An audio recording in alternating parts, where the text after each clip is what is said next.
Hello, good afternoon, good evening. Everyone hear me okay? Good deal. Quiet bunch so far. I'm hoping everyone's on mute. I don't believe, and Annie, you keep me on my toes, please, but I don't believe we need the roll call for the workshop, do we? We can just get No, started. I think, no, I think Michelle just looks and sees who's here and not. Okay, Michelle, please look and see. I have 4 topics on our workshop. So we have the expansion for 15 minutes, online learning. Maggie, where are you at? Maggie, 10 minutes, yeah, something thereabouts. Chime in if I'm missing something. Tom and Shannon, I got you down 15 minutes on the summer school, good deal. And then in-person meeting updates with Michelle, yeah? Okay, great. Well, then let's get started. So I have, we'll try to get done, yeah, close to on time, so we have time for a quick break before the board meeting starts. So I have the pleasure of giving you guys an update on the school expansion committee. So I'll start with that one. You do still need to officially call to order at 5 o'clock. Oh, okay, thank you. So let's call the workshop to order at more or less 5 o'clock, 5:01, 5:02. Thanks, Michelle, and please, I'm learning.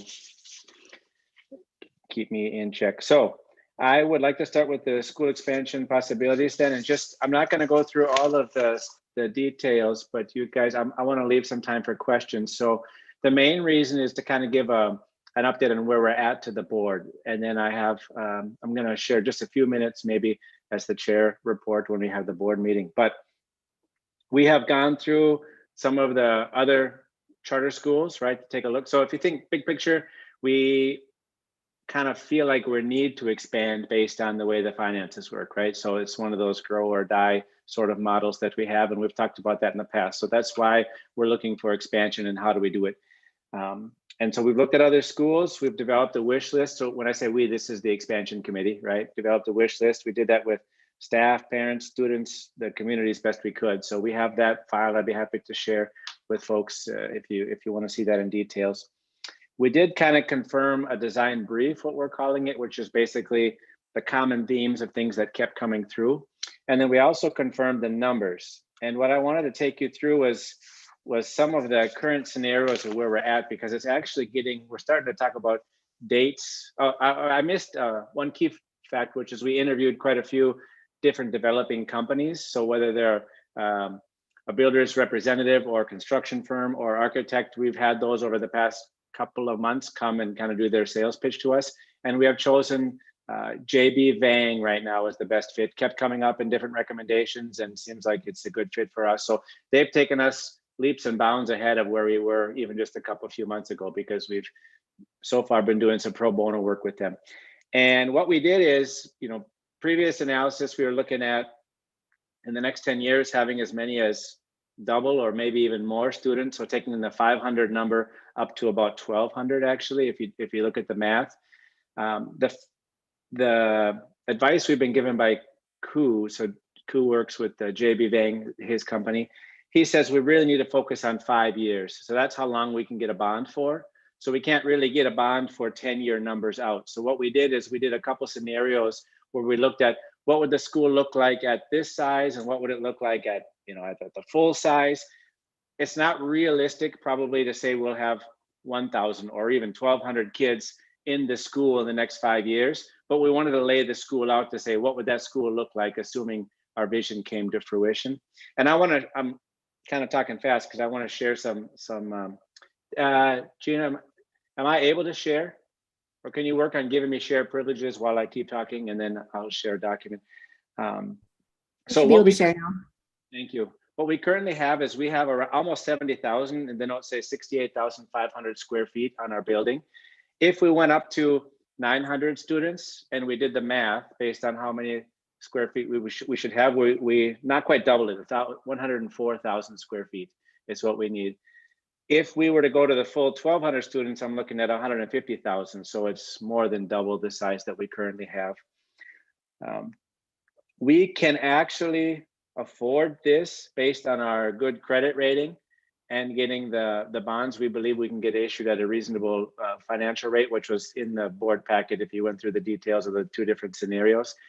Since then, actually on Friday, I got an updated one, a couple more scenarios that are not in the board packet that show how we could be completely zero based on changing a few students here or there. So, but basically we're there. The interesting thing is, if we wanted to, we actually could move students into a brand new school by 2022, 2023 year. So that actually is crazy to me that we could move that fast, but we could. And so what we need to do is, right now I'm planting the seed in your mind. We still have some time. We actually have to have some stuff sorted out by September in order to make that happen. And that actually is whether we are on the current site or even if we move to a new site. So both of those timings could still be done in the 2022-23 timing. What we did in the meantime was we asked Koo, hey, would you be willing to, again, do some pro bono work for us just so we can start to visualize? And that's what I wanted to share with you. So if I could, and then I'll open it up to questions. If I share this preview. Now, are you able to see? Do you see the kind of a PDF? So I'm going to make sure I'm on the first page. Okay, so let me just take you through this for a minute or two. So this existing school right here is building B. All right, so this is the kind of bird's eye view. And the expansion committee hasn't seen this yet either. So apologies to the expansion committee if you're watching. I will forward these on shortly, but I just got them from Koo. So this is new, hot off the press. The existing building, the orthodontic, is sitting back here. You notice the lack of building A, building C, and building D. So the idea that was put on this massing plan, this is not a final architectural drawing. All it was a mathematical formula to say, take those square feet numbers and see if you could fit them onto our site. And what I want to share with you is building A, C, and D get kind of pushed into a pile, sorry, and then we replace them with these ones. We are opening up 1.5 acres, if you're familiar with that unit of green space, kind of where building A is. So that was one of our big questions, was how much green space can we create on the existing site? And so that's one there. And I want to share with you, if I come down, this is the elevation plan, if you will, from some of the different angles. So here, this is a different roundabout. I glanced over that. So this roundabout will be changed to handle buses and cars. And then the main traffic would be coming in through a new entrance here. So we would change the way that people flow into this existing building, and also we could change the way that we currently park in order to maximize our green space. So this is a couple different angles just to show how we could have some different buildings. It looks like in this drawing, they kind of have a corridor here that connects, the existing building here, a potential new building, and that would be the same height, and then another new building here, and another view here. So I wanted to save some time for questions to see what we're missing, because next steps would be to kind of continue to work with Koo on, the logistics and going through whatnot. Another question could be, what would it look like what would a building look like on a new site? We can take a look at that too, because that was one of the questions. I'm interested to see, is 1.5 acres, is that sufficient given our kind of wishes for our future? We talked about having some green space on site where practice could be done, or gymnasium, phy-ed could be done. So what questions do you guys have? I talked fast and quick.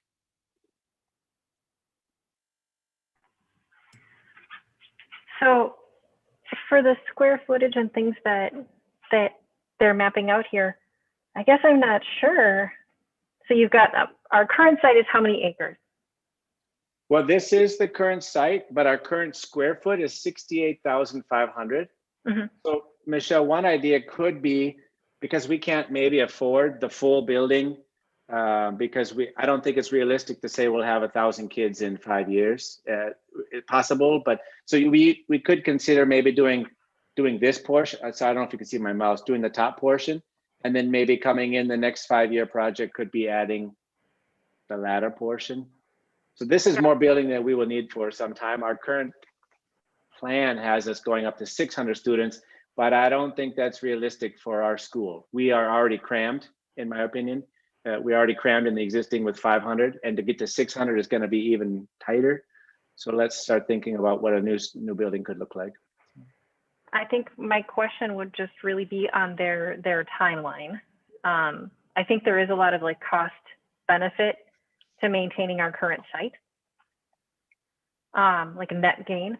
But my question would be, just about the process. If we are then building here, then what do we do with our, students? Like how does that work? I know when they first started, and I remember Maggie talking about this, when they first started and were building, y'all were in a warehouse for a little while, for like a year, while the rest of it was being constructed. So I'm just wondering about that transition time.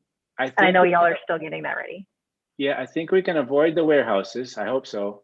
I'll just share, I won't go through in details of this, but I will share, we have 2 different timings.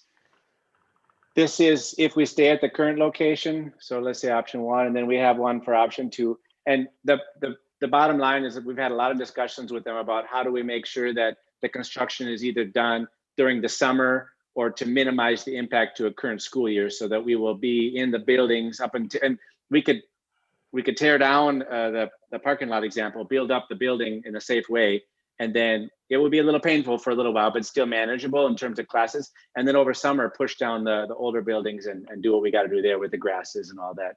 So I think they do this a lot. They've got a lot of experience with charter schools, and a lot of them are doing additions. So as opposed to a brand new site, the addition is nice because we can kind of keep using our current site and generating the revenue that we would from the students in that year. So. Any other questions? And, oh, go ahead, Jennifer, I'll wait. I just was curious if there's a picture of what it looks like on the inside, or is that phase 2 or? Yeah, and to be honest, I think I'm happy that we got this because we haven't paid any money for it yet. Okay. So they did it for free for us. So once we say we're interested, please move forward, then we'll sign some contracts. They'll know they're getting their money, and then we'll get that. So I think right now, think of it as a box. It's still kind of fun to see, but it's literally a box with square feet times 3. So you know about how many square feet we need in the different areas. And those boxes can still be moved around. It was just what they call a massing plan. Yeah. Gina, do you have a question? Yeah, I was just curious. We lease C and D, right?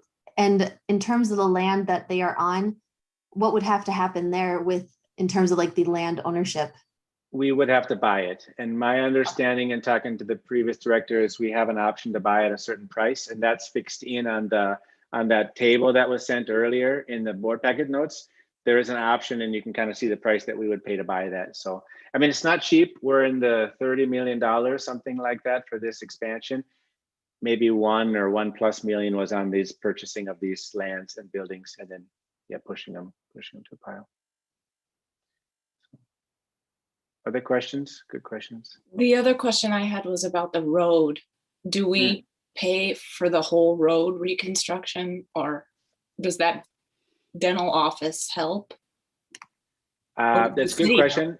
I believe we're paying for it. I think the way I understood it in talking to Ku was that we're responsible for providing access to that building back there. So we would have discussions with them and say, this is the way the new access will go. And we'll also have to work with the city to get permission to move that kind of right away from where it is back, closer to Pioneer, right? So I'm hoping that that's a smooth process, but it looks reasonable. So, good. I just like to say, I'd like to see it if we could work something out where the dental office gets their own turn in from Radio Drive or Pioneer, so we don't have to mix our traffic and their traffic. Because it's a great idea, Cody, and we brought it up, and it's not a possibility. It's because of they don't want to have people backing up on those major streets. Oh. So right now, the answer that I've been told is we have to flow the traffic in that way. I'll let you know, I mean, we even reapproached them again to just say, are you sure you don't want to sell the building, because it would free up some space for us in that back corner, and they're still quite happy to keep it. It's a good location. I can't blame them. So good. Well, no other questions, then I'll move on. And then I think what I'd like to do is the expansion committee will continue to work on this. And as we have some more firm updates, we'll come back to you, especially if I'd like to have a session or a motion if we want to move forward. It's such a big request, I mean, we should have some more time on it than 15 minutes. So, okay. Good. Well, then let's move to online learning, Maggie. All right. So I shared with you the documents of the narrative and the application. So there's two parts. And so as a task force, I had many teachers helping and many staff helping. So Joelle and I sat down and kind of knocked out some of these things together, and then other people helped as well. Joelle worked hard on the application, which is just the 2 pages, which is the fill in the blank stuff. And then the narrative is answering questions. And so what happens when we apply is that they'll go through our answers and let us know if we have to tweak anything, if we're missing information. So I was emailing Mr. Playman a couple questions, and the thought is we would start with just one class to get our feet wet and see how it goes. Now, we're allowed to offer online classes as a school without getting MDE approval. If we get MDE approval, that means we can offer it outside of the current student body that we have. Then we could say, hey, we have this online course, and offer it to anybody, because we're a charter school, anyone in the state of Minnesota who might want to take that class. So we were in discussion with Mr. Playman from MDE. We would really like to start with a physical education class, actually, because that's the easiest type of class to really start with, according to him, in that when you're dealing with students, especially from other schools, the standards are more clear and people need to take a physical education class, and it's what it looks like. So we would really like to offer a physical education class next year. We would start it, Joelle can get it in the schedule. It'd be an overload for one teacher. And that would be just offered to our kids to start out. And this could it'd be an asynchronous physical education class. If we get approval, we could then also offer it to Woodbury Park, people in Thief River Falls, wherever, that we have a physical education credit course that's asynchronous. Asynchronous classes, our kids check in, they have certain things they need to do each week or every other week, and the teacher kind of can either put all the assignments out first day or break it out week by week. Again, Joelle would like to see it go one class just to start, to also get feet wet, because we're going to have a whole new entity with Skyward for an online school, unless it's within, I don't know if I'm making sense. If the class just stays with MSA, like we don't get approval from MDE and we still have some things to work through, we can still offer the class. Nothing needs to change. If we are offering online classes outside of MSA, then things change. It's its own school, essentially. I'll take questions because I think this can get really confusing really fast. You mentioned, Maggie, maybe I'll start. You mentioned, other students from, let's say, wherever, I guess maybe in Minnesota. Would we then get revenue from that student? Okay. Yes. So then that's broken down so that the home school, and it'd be one class to start with, but depending on those classes, we would get 80% of that one class for that one student. The home district keeps 20% for that one class. If you are offering more classes, right, 3, 4, and any student in the state can take online classes at any other online that's been approved by MDE school for up to half of their courses. So anybody who does that, right, opts to do that, and it could be American literature, it could be a poetry elective, it could be some kind of math, it doesn't matter, but up to half of their courses could be taken through online schools, and they'd still be considered a student at the home school. Okay. So what we're looking for is approval from the board, because I need a formal approval to submit the application just to find out. if they say yes or no, it doesn't mean we even have to move forward. We would just be approved so that if we wanted to proceed with online, we would have that opportunity. Even if we don't get approved right away, we could get approved later and then maybe even start it second semester as an option, which would be an opportunity too, with just the one class to start, obviously, and then see how it goes, figure out if this is something we would like to pursue further.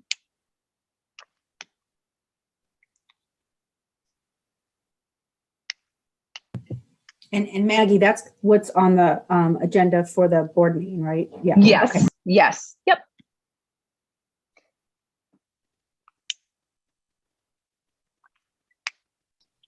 I have a question. Who are we looking for to take the PE class? I mean, who do you think is interested? So in just talking with some parents who are also teachers of kids who don't just go to MSA, and people who live in the Woodbury area, it sounds like there are some students who just need a PE credit for their schedule. And so if they can take it asynchronous, right, they don't have to show up at a certain time, it's just they have to check in and do their work, that might be something some students are looking for. And even our students, I mean, it might make their day a little different too, if they had that hour. Now, if we are offering online classes, we do have to have a place for those students during that hour if they choose to stay on campus. They don't have to. That's the other thing. And we would only start with high school because of that as well. And Maggie, I have a question. So we, a bunch of us filled out interest forms for teaching online learning, and many of us did that. So, but so that didn't, is it, you just want to start with this to get our feet wet and then maybe roll out something bigger, better, especially as expansion might be coming into Exactly. just to get into the MDE system, to get our application. Correct. So once you get approved, you can add whatever you want. So if we get approved, and we still have to fill out all these things, right? If we get approved to offer this PE class and MDE says yes, and we've answered all their questions, then if we are looking at it and we say, hey, we have other teachers who said they'd be interested in adding a course, we can look at that moving forward, and that what classes work better, right? Because not all classes and seem to work well this way, but a lot do. So it's just, that's why we asked that question, just in case. Is there a limit to the number of students, Maggie, that can be in a class? Yes, I think it's 40. But that's just set by the state, but we ask the teachers how many they would prefer. And I think it depends on the class you're offering. So it can be less than 40, but it can't be more than 40. Okay. Correct. Got it. Great. One of That's the things we have to be careful about is having a course and then taking some of our students off of our face-to-face, and now we have 8 students in our face-to-face class and 8 students in our online class. So that gets to be, I mean, we've been teaching online and face-to-face classes at the university for many years, and that gets to be a bigger balancing act than you think about it, because you can't tell your students, no, there's a face-to-face class, you have to take that one, you can't take the online one. It doesn't really work that way. At least that's my understanding. And so you really have to be careful about what you're doing there. That makes sense too.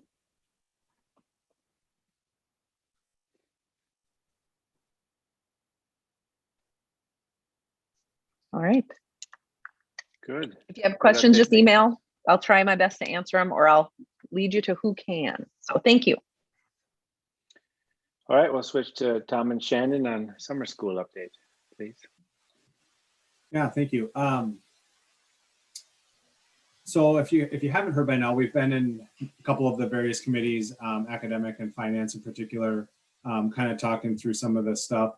You know, in meeting with Shannon a couple of weeks ago, we really started brainstorming a potential need for summer school or extended, it's not really extended school year in the traditional sense, but in looking at our, the data from the classes and the number of students that were on track to repeat a course or in danger of having to repeat a course, the numbers were significantly higher this year than they had been in the past. or in a so-called normal year. I know we're not trying to use the word normal too much, but we started talking about how can we support these students. 7 months of distance learning was not their fault. It's not our fault. It's not anybody's fault, but it was just the reality that we were in. And really, when you looked at the data, you saw kind of two things. One, there were just a much larger number of students that were at risk of repeating courses. But then there was also seemed to be a pattern of students that were struggling in many classes. So it wasn't just one here, one there. It might have been much larger than that. And so where we kind of settled on it and started running with it was, how can we offer students support into the summer? What does that look like? What does it sound like? What does it feel like? How do we finance it? And we recognize that in going down this path, we have created some work kind of last minute. When people have stepped up to help with applications or gather information, find financing, all of those things. So we need teachers to volunteer to work it. When I say volunteer, meaning that we want you to volunteer to join us, but you're going to get paid to do it, kind of a scenario. So no teacher is under an obligation to have to work summer school. So with the kind of the shell of the program right now, we have 6 or 8 teachers that have identified to us that they are interested. It doesn't mean they're fully committed, but they're just hoping to learn a little bit more information. We kind of left it as we really want those 6 or 8 teachers to have a lot of input on what this looks like. What kind of flexibility do we have to work with students? And correct me if I'm wrong, Shannon, I think we actually have most or all subject areas covered. Yep. What we're looking at is supporting students in the classes they would have to repeat, and only those classes. Students do not have to repeat all classes at MSA, at least not in middle school. I definitely try to touch the difference here between middle school and high school as well, because there's probably questions about that. So with middle school, certain enrichment classes do not need to be repeated if they don't receive a passing grade. I know teachers work very hard to support them to earn that passing grade, but sometimes it doesn't happen.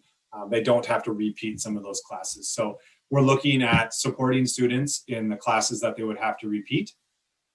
They would only be eligible for summer school if they end up having to repeat that class, meaning we'd want to get letters out and get kids registered before we know for sure, because we won't actually know until the last day of school or somewhere thereabouts. So we might register a student and say you're eligible, but then come the last day of school, they received a passing grade for that class. They wouldn't actually then enter summer school. So really looking like a middle school heavy on-campus presence. Once June 7th actually passes, we can't actually do distance learning any longer because there's no executive order in place at that time mandating that we have that as an option. So for the middle school students, it would be on site. High school is a little bit different. They actually have an option called NSO or Northern Star Online. And that's actually a little bit more of a credit recovery process. For high school students, in order to graduate, you have to earn a certain number of credits in a certain number of subject areas. If you do not pass a class in a certain subject area, you have to either retake and pass that class at your same school or institution, or you can have an online option of an equivalent class. So we've worked with the departments to try and identify where we have equivalent online options, and then students might be able to take those instead. So Emily Gravine, our high school counselor, is helping us with that. So that's kind of the nuts and the bolts of it. We're working with District 833 to look into transportation. Joelle has worked very diligently to help support us at MDE, actually found significant funding that we have available for us that we can get fully reimbursed from MDE. So this does not come out of the general fund. And so we have to get that application in ASAP, which hopefully means tomorrow morning after the board hopefully, or maybe approves it later at the regular board meeting. So that's kind of the nuts and the bolts. Really what we just kind of landed on is how are we supporting students? It's been a tough year for them. What we've also seen, or you guys can speak for the students that I'm working more closely with in a supportive role, is that now that they're on site, they are doing so much better. Once they've been able to have direct access to their teachers, they're doing so much better. And I think we really felt strongly, Shannon and I, that we wanted to continue that into the summer to support the students in passing their classes this year. I'm sure there are lots of questions. There are probably questions I may not know the answer to yet, but maybe that's something that the teacher team will kind of work through. But Shannon and I can do our best to answer whatever questions that you may have right now.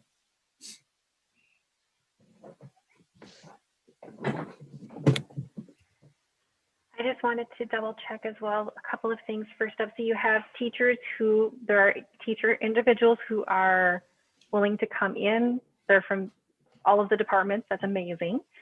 And so I guess I have two questions. My first one is just like, who is going to be supplying the curriculum for this monitoring? And then secondly, when we're looking at the idea of credit recovery, what are our limitations? So for example, if a student is at, you know, a 59% or something like that. So it really is just a splitting hairs about whether or not they're passing or not. So they're really, really close. And a few weeks of recovery, you know, focusing in on one or two units that may have just gone really badly. Maybe they had, they were sick and they just missed a bunch of school, or maybe they had a tournament, you know, just, it happens for sure. Versus students or individuals who may be at the point where they truly did not have a significant amount of the content. Somebody whose current total percentage grade in the class might be 30% or 40%, whereby the summer school would not be making up those skills. Yeah, no, that's a great point, Michelle. And I guess to that, I would say what we've told the teachers is that it's their professional discretion based on what they know about the student and based on what the student has been able to demonstrate to them at this point of the year to determine whether or not they are eligible because they're very, very close, or maybe they're not because they are just too far behind or they weren't able to demonstrate knowledge of standards or objectives that they need to demonstrate.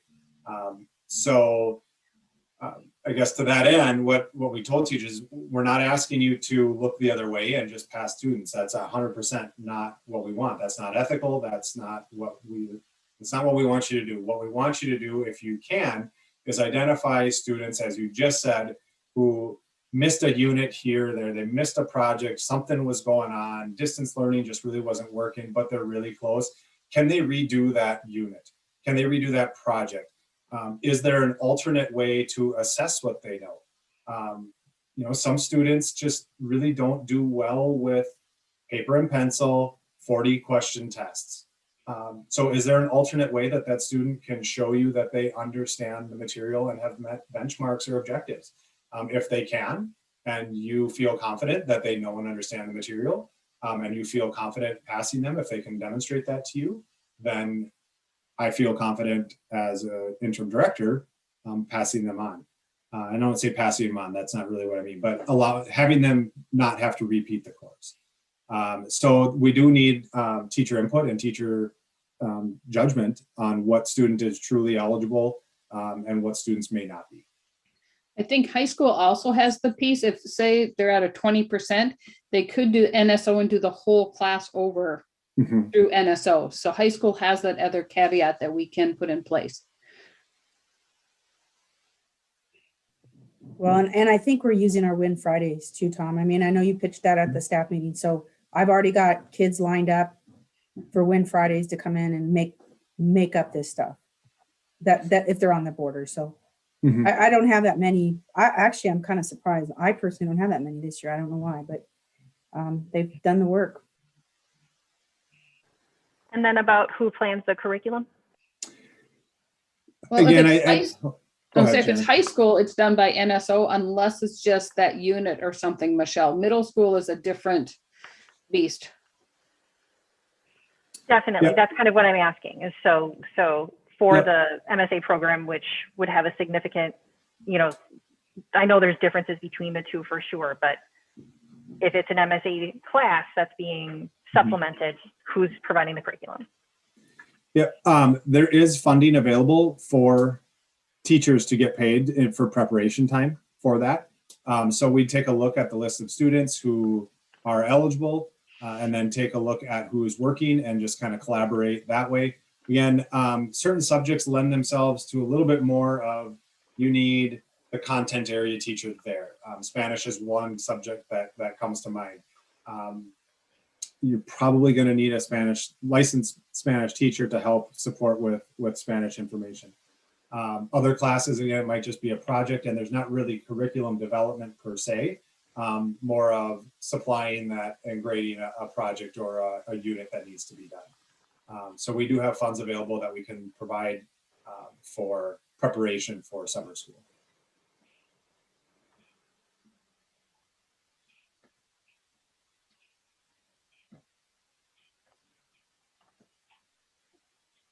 And then I just had one other question. As we're looking at a board and we're thinking about board approval, we are approving the idea of this for this year, correct? Because if we were going to have it as a consistent thing, it would be way more fleshing out and like way more discussion. But this is our stopgap for this year, correct? I would agree with that statement. What this looks like long term, I would personally support continuing on that path of exploring summer school as a way to support students. But I agree with you in the sense of, in the current situation, as we're kind of nearing the end of the pandemic, hopefully, that this is the way we want to approach it for this year. I think when we hire the interim director or the full-time director, whatever this looks like a year from now, I don't think we should speak to or try and approve or anything like that. Shannon and I are talking specifically for this year. And then I think the school should continue to look at what summer school might look like in the future. But Shannon and I's proposal is strictly for this summer.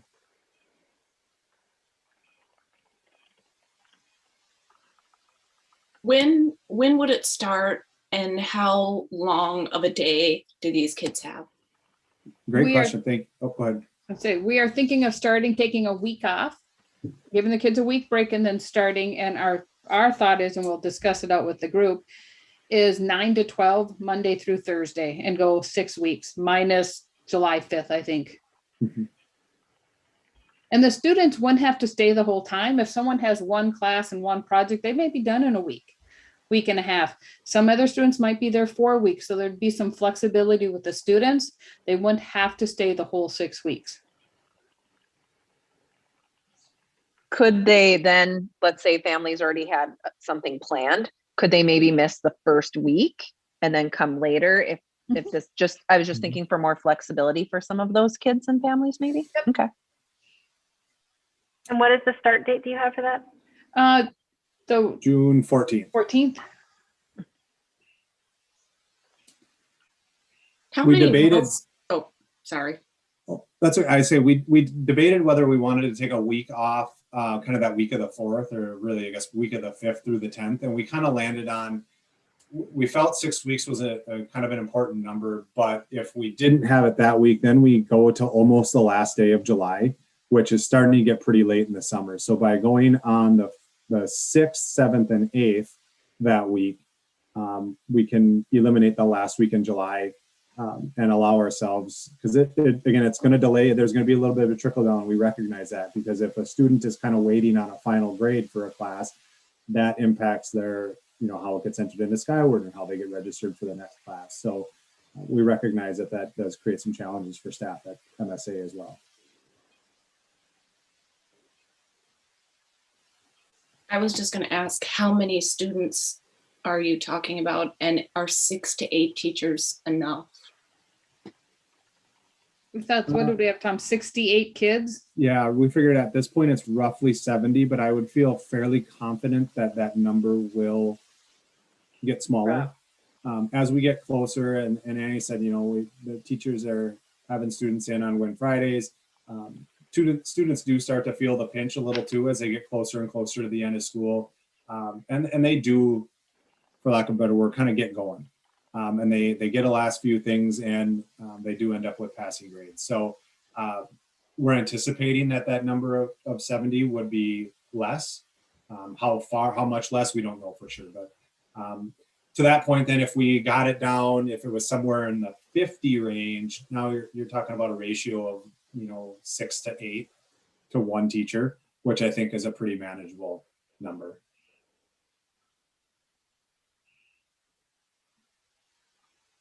And then, so right now before you can approach the families, they have to know that it's actually happening. So we need to have, the board needs to make a decision before you can approach families.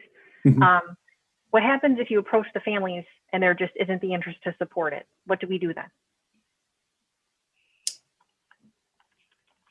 That's a great question. I guess, I mean, if the family is not interested in the opportunity, then I guess the final grade at the end of the year would be the final grade.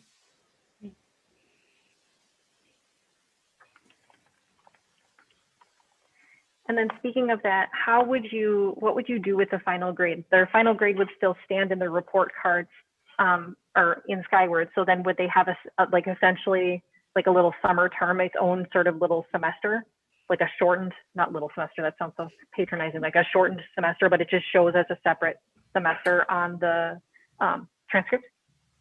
My impression and understanding in talking it through at the last staff meeting is that once we have those students identified of needing to repeat courses, if they're signed up for summer school and they accept and they're gonna join us, they would actually get an incomplete, and then they would have the grade finalized once they're done with summer school. We do have to, and if that's wrong, then of course we'll make the adjustments with Joelle on that. But we do have to report to MDE the students that are taking summer school. So there is a documentation of how many and who they are. But that was my understanding, is that the students would actually receive an incomplete until the grade is finalized. Yeah, I think we might need to check. I feel as if there was something, and it's okay because this is a one-time only thing, but just as something to let marinate in the back of the brain. I do believe there's something within our student handbook, or I'll have to double check, where an incomplete needed to be, whatever work was set for an incomplete needed to be within 10 days, like 10 school days.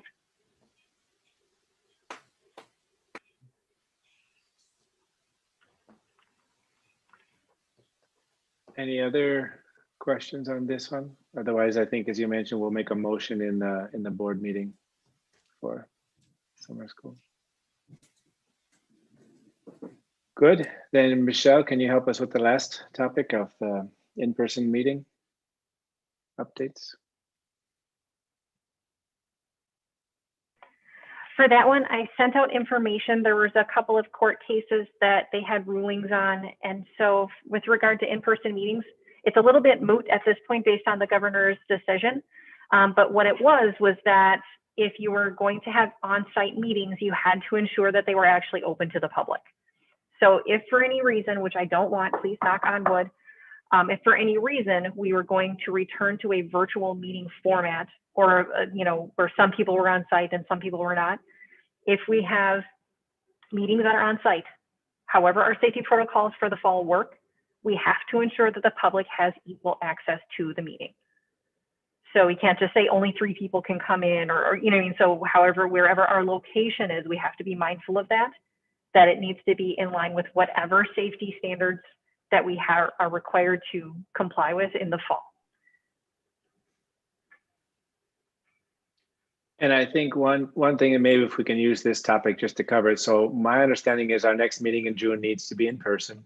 Mm-hmm. And I believe that's because now we're done with our executive order for the remote, right? So the June one needs to be in person. And so I guess a round table or just a general raise your hand, if you have any concerns with that. I still think we could allow the option for that a person or 2 people to do it remotely, but the majority needs to be on site, and the majority is quorum, and that quorum would be 5 people need to be on site. And then I think we've all generally agreed that YouTube streaming has been kind of a nice feature. So in working with Justin, just seeing how that could work, it sounds like the Great Hall is kind of used for storage in the summer, and we are tight on space. So if we could go back to this, I think one of the science classrooms was used. I don't remember which one it was. It's been so long, but I could get there if I needed to. I just don't remember whose room it is now. And then if we could use that that room, and then maybe a smart board, if an individual board member or whoever wants to Zoom in for whatever that reason, they could do it that way, like we do the classes. And then we'd put one camera up above the smart board and record. It wouldn't be as clever as this one where we each have our own mics and headphones, but there would be one mic for everyone, and then we'd have one camera for everyone. So at least I think it's better than in the past where we would only have a couple few people attending from the community. This way people could dial in if they want to, right? So I guess, is there anybody concerned with that kind of plan? Otherwise, that's kind of the way we're moving towards for June. So good, yeah. So, and then I think we'll just continue. Gina, you've been kind of spoiling us with the YouTube links and whatnot, but we'll have to figure out how we do that one. If you could still help for the next one, and then we'll work with Justin on making sure we're set up for the technical aspect of it. But it sounds like we don't need any extra equipment either. We have the equipment that we need for this. So, If we are able to use Mrs. Howe's room, then yes, because I have smart board in there already, and Justin, I'm sure, can give access to some webcam, especially one that has a good microphone. I assume that means we also have to start having our committee meetings in person as well. I believe that's true, actually. Right after the executive order is done, committee meetings need to be in person. Yeah. Yeah. Could the board vote to allow committees to be able to meet virtually and stream? Because isn't that going to be quite a bit of logistics for each of the committees to meet face-to-face and stream to the community? I don't think the committees do stream to the community. I haven't been, and I hope I wasn't supposed to be. Anyway, okay, so just my first part of the question. Is there any reason why they have to be face-to-face, why the board couldn't vote to allow them to be streamed? When I was at the MAX meeting last week, Eugene Piccolo said committees have to be in person as well. So a good idea, Rob, and I agree with you. We've all gotten a little spoiled with instantly switching between meetings, right, and locations, and now that'll have to add some travel time back into our schedule again, right? So, at least for those of us coming in from offsite. Yeah. But good. The only other thing, this was the last. Michelle, did you have anything else on that one? Nope. It was more, I just wanted to make sure that if for any reason, if we needed to close meetings again, it was ruled that by denying people the ability to attend an on-site meeting when there was 2 to 3 board members, by denying them access, the school was found to be at fault. Yeah. And I don't want us to be found at fault. No. Good. So I think we're tracking well there. If we just, this is not an agenda, this is a freebie bonus topic, but I have seen a lot of updates on masks lately, right? I mean, probably your inbox are filled with them. This is open. This is not wear your mask here. Not this is. I was at the airport today just for something else, and masks are there, right? So, but my thought is the school, just to be clear, is still requiring masks through the end of the school year, right? And so it might be nice to just send out a reminder to folks that, you know, we're still in the process of vaccinating the students who want to be or whatever, and we're under the order until the end of the school year. We will be wearing masks. So I think if we leave it open to interpretation, we may be stuck with a few arguments here or there. I anticipate. Yeah, Tom and I have that on our to-do list for tomorrow morning. Okay, good. Good. So I think you also have the board support that this is what, I don't know that we have a choice, but it would be nice to just be clear with our community as well. So good. Well, anyone else? Otherwise, I'll give you a few extra minutes and then we meet back at 6:15, right? Thanks, everyone. See you soon.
Hey, Dan, can I ask you a question really quick?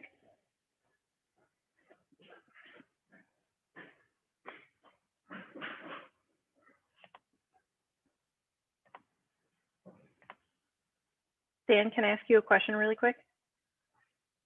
Oh, okay.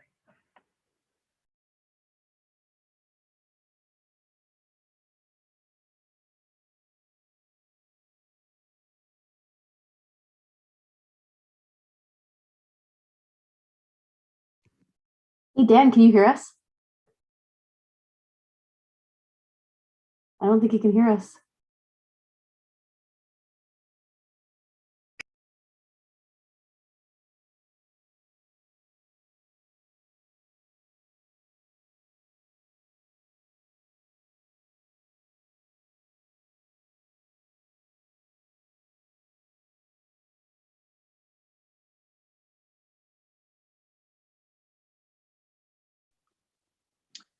All right, I have 6:15 here. We'll call the meeting to order. I think we've got most folks. There's Adam.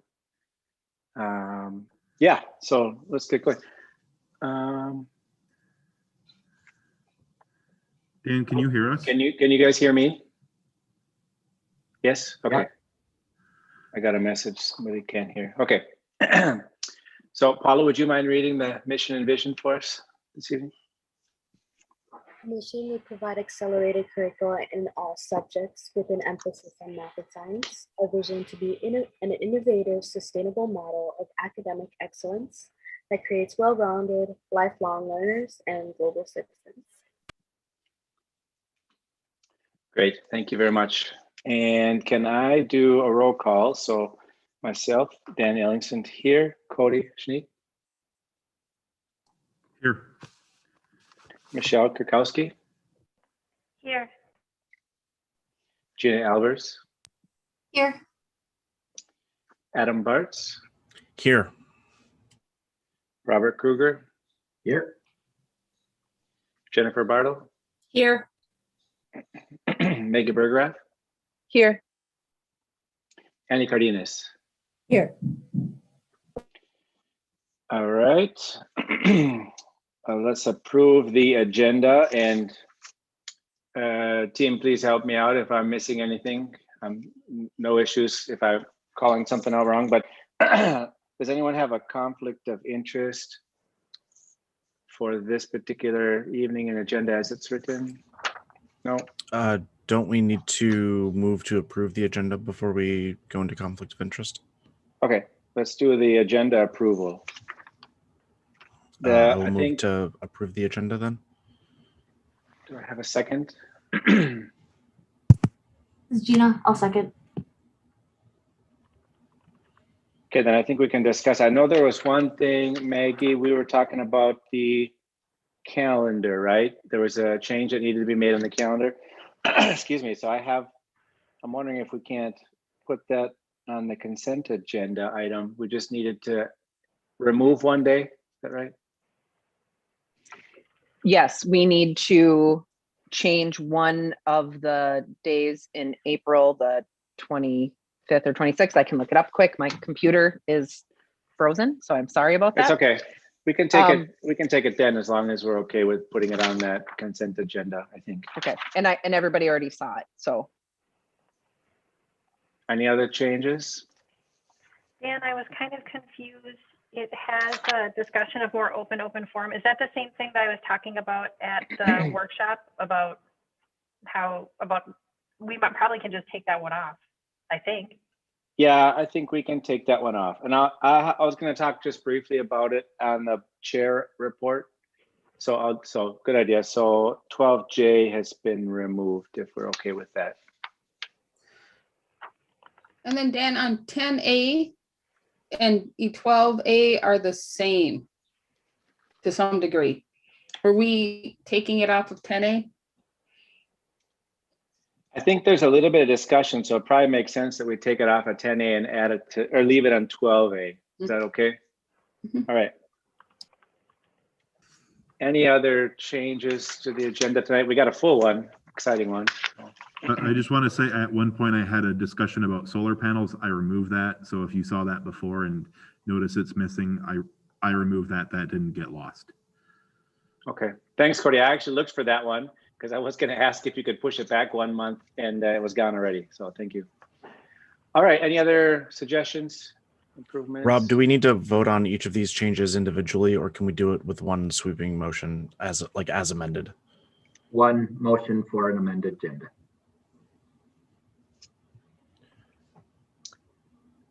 Want to make a motion, Adam?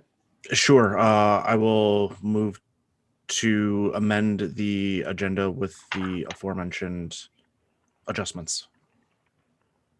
I will second the amended agenda. All right, we'll do a roll call then. Dan Ellingson, yes. Cody Schneep, Yes. Michelle Kurkowski, Yes. Gina Albers, Yes. Adam Bartz, Yes. Robert Krieger, Yes. Jennifer Bartle, Yes. Maggie Burgraff, Yes. Annie Cardenas. Yes. All right, motion passes. Then we work through the agenda. I have next on the agenda is open forum. We'd allotted 15 minutes. I actually I got one. It is from the students at MSA. And what I'm going to do is I'm going to read the first page of it. It's actually, well, I'll read through the first page here. So the title is We Demand Systemic Action. Recently, the investigation surrounding the allegations against MSA has come to students' attention. The fact that these allegations exist is harmful. Do not be mistaken, students are processing this just as you are. Many students feel uncomfortable and disappointed. Regardless of the outcome of the investigation, these accusations need to be addressed. It has been hard to deal with the effects of COVID and isolation this year. And adding the enormous presence of systemic racism in our state and in our school has been overwhelming. We do not want to be part of a school that discriminates against students of color or those who are disabled. This is why we urge you to take our demands seriously. The demands are listed. Transparency about the situation within the spectrum of what's legally allowed is needed. There needs to be open communication about the situation and any steps the board of directors is taking to address the allegations. The board must create a transparent plan of action if a teacher engages in racist behavior in the future. This should include steps of action that starts with a warning and requiring teachers accused to have an individualized professional development and coaching planned around equity, inclusion, and anti-discrimination. And the teacher should be observed and coached individually for equity concerns. The board should consider terminating the contracts of teachers who have continued discriminatory behavior. After a resolution of discriminatory complaints, there must be a clear plan guaranteeing students are not mentally affected or retaliated against by the teacher. Students should have the choice to substitute classes taught by the teacher who has discriminated against them. Yearly school climate surveys should include questions on a student's experience with discrimination. The board must begin a process to review and revise discipline policies to ensure they do not promote racist procedures. All teachers should go through ongoing diversity, equity, and inclusion training. And finally, embed youth voice into the hiring and employer review process for teachers. We're making these demands because we believe MSA can change, but we will not let these allegations slide. This goes beyond teachers, staff, and the administration. MSA is 52% students of color. If these allegations exist, there have to be students that have been affected by them. We have to promote healing, and there needs to be solutions to these problems. The alternative is having potential positive experiences be undermined by discrimination. So they go on with some specific examples, which at my discretion, I'm not going to read so that we don't discriminate or we don't hold out any data privacy issues. However, I appreciate and thank you from the students who compiled this. I think very professionally written, and we absolutely will be looking into these. So thank you very much. That's what I have from this one. And next up is approval of minutes. So we have A, B, and C. Can we get a motion for the approval of any of the or review?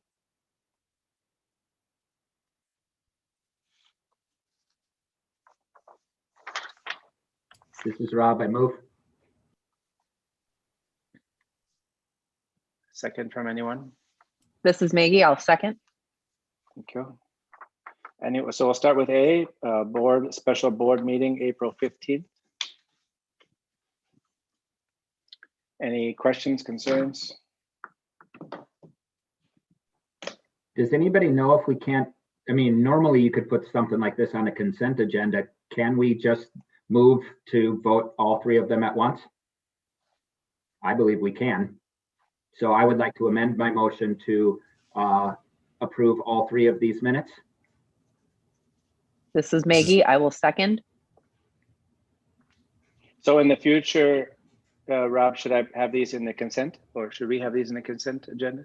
Many places put the minutes on a consent agenda, but I don't know if there's special rules for school boards. Let's do it. I'm all about efficiency, so let's do it as efficient as we can. I think it's actually in a policy that we have to have it in the order that we do. So you would have to change the policy to take them off that order. But I do agree with Rob that I think we can approve them all at the same time. Going through with that, what mechanism, like let's say we updated the policy, it's now in the consent agenda. What mechanism do we have to make changes if there's an error or a misstatement? We could just take it off the consent agenda during approval of the agenda. Yep. Okay.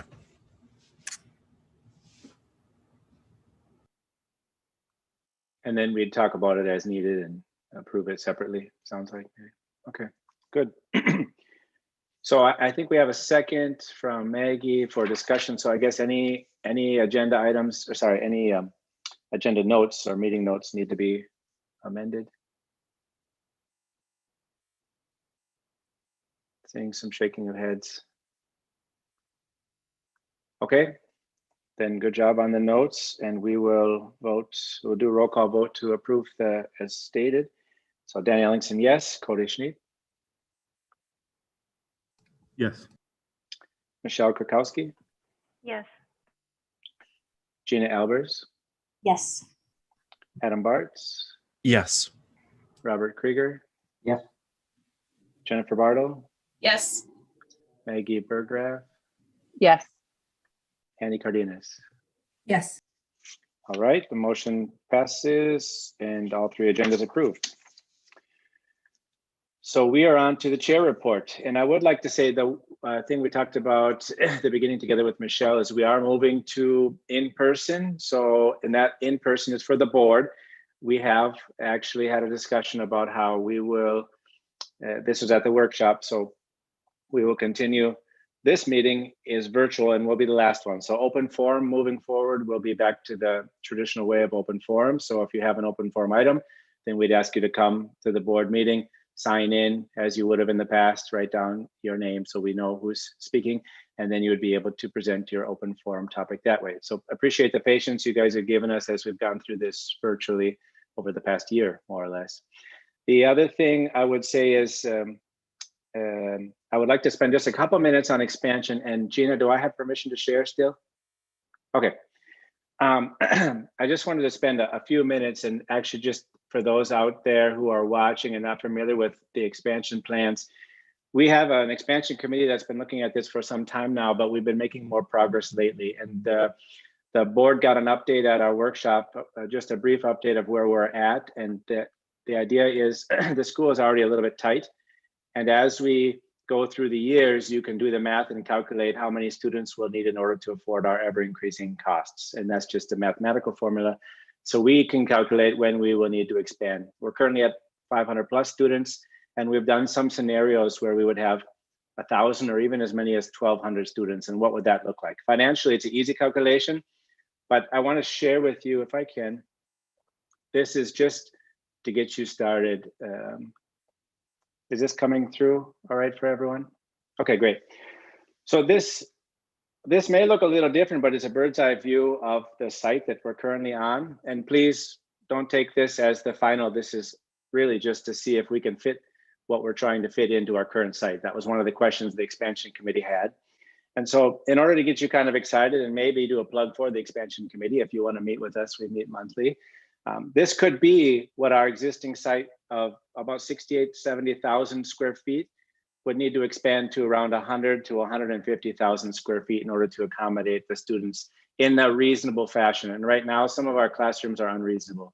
We have a 400 square foot classroom, and we've been told, as the work we've done on the expansion committee, it should be more like 800 to 1,000 square foot. So we're cramming kids in already, and it's not realistic to continue to cram more and more students and teachers into the buildings that we have. So this is real quick, just what an idea could look like. It's not the final idea, but if you have input, please, now is a great time to share.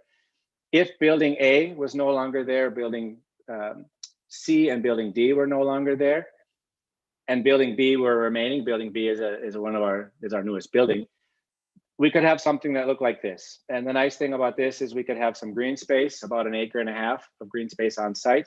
And then I will flip down just to give you kind of an elevation perspective of, you know, what some of our future school could look like in terms of flowing students, flowing people, where the buses would come in a brand new roundabout.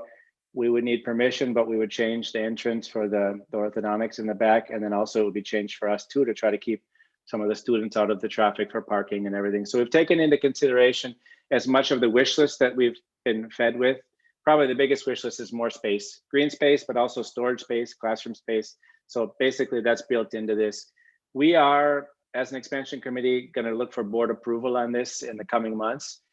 And so we'll bring forward a proposal, which actually could, if we were to agree, could put a building in place by the 2022-23 school year. So it's actually not so far off if you think about it. We're already in the 2021, right? So there's something to think about, and I don't want to spend the whole time on it, but I just wanted to kind of have a visual to get those out there on YouTube land excited about the possibilities here at MSA moving forward. So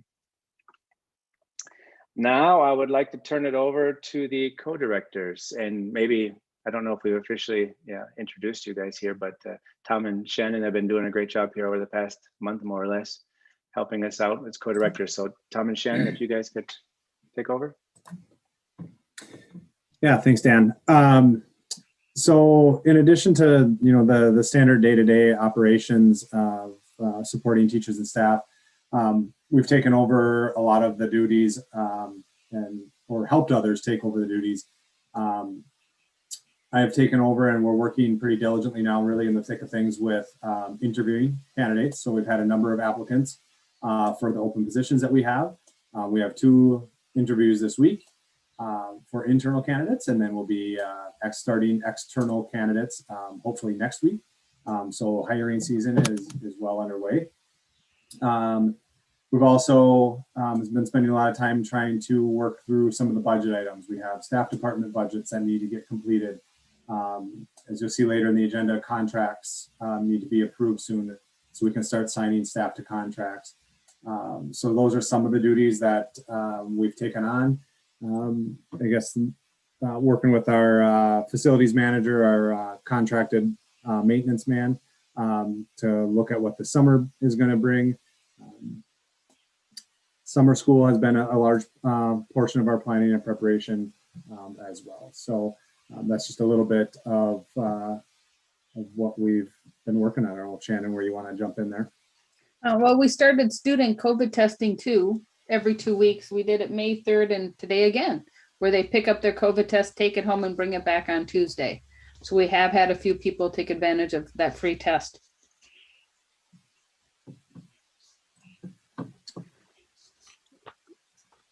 A question for you, I guess, two. First is, would you be able to speak to the masks on site, your recommendation for that? And the second one is on my version, page 21. Apologies, there's 2 versions again for our board packet, but I'm using the old one that I got from before. So page 21 on mine had 8 open posted positions and 15 applicants. So I guess the question is, do you feel that we're going to be able to place all of the open positions that we have for school for next year? Well, I can start with the masks. So we are keeping masks on site. We have to stay under our current safety plan until June 7th at 11:59. You may see kids out in track without their mask because the State High School League has lifted the mask mandate for outdoor sports. And our school plan says we are following the State High School League recommendations. So you might see those kids, but everyone else is doing masks as usual. Yep, and with the intention of keeping that through the end of the school year. Yep. As far as positions available, I don't have the number exactly off the top of my head. That the actual number at this point might be one hire based on a staff member retirement. And we have received more applicants than the 15 listed there from when this report was written last week. So I feel very confident in a couple of subjects. We are struggling to get applicants, qualified applicants, for some of our special education resource teacher positions. Those are positions that are difficult to fill. We do have some applicants, but they are currently tier 2, which does not get too far into the details. You can hire tier 2 licensed teachers if no other tier 3 or tier 4 applicants are available or have accepted the position. However, the challenge becomes supporting those tier 2 teachers through writing of IEPs and at IEP meetings. So while you could have some tier 2 special education teachers on staff, you would need a mix of tier 3 or 4 teachers to go with them to support them and actually in signing off on some of the IEP information. So the caveat to that is, although it might be ultimately a more expensive route, we would be able to hopefully fill those positions through contract positions, possibly with Indigo, who is our special education organization that we work with. So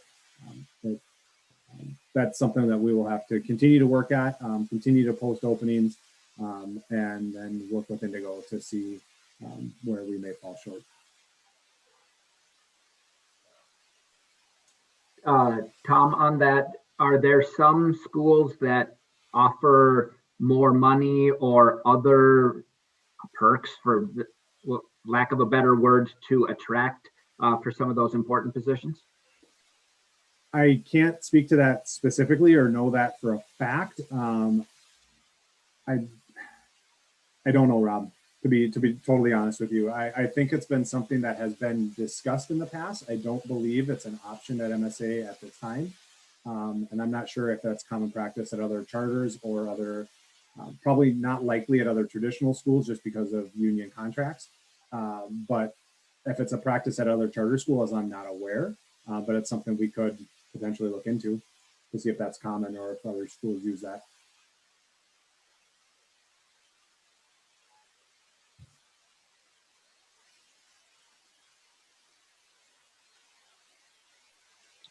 Any other questions for Tom and Shane? Okay, we'll move on to student representative. Paul, do you have an update for us tonight? I do not, just because it's getting close to the end of the year, but yeah. Okay, thank you. Then we'll switch to number 9, which is the board committees and task forces. So actually, on the first one, academics, I had a question. That's to you, Michelle. And I was surprised to see that we hadn't used the tutor. At least I saw, like, I think page 24 in my version had zero tutor.com hours, right? And yet I know we've had some discussions about how we're still having some students struggle. So where's that disconnect in terms of, was it not the right answer? I mean, we tested it, it was a trial, but what are your thoughts on why the tutor is not being used, tutor.com?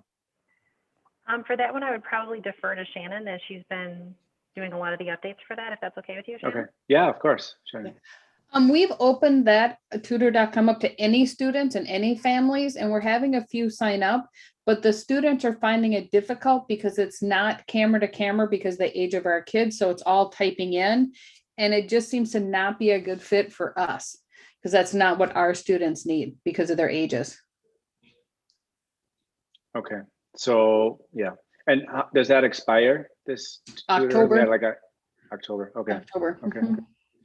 Well, I mean, we were trying new things, right? So I don't think we're faulting anyone. I was just surprised to see 0. So it sounds like the format is maybe not the best for us. Okay. Right. We were surprised too. The format is significantly different than what I have seen at a college level with tutor.com, where it was face-to-face with cameras. So right. It didn't fit a need we needed, I guess. Okay. Anything else, academics, questions? Okay, then anything for the annual fund? Communications? Personnel?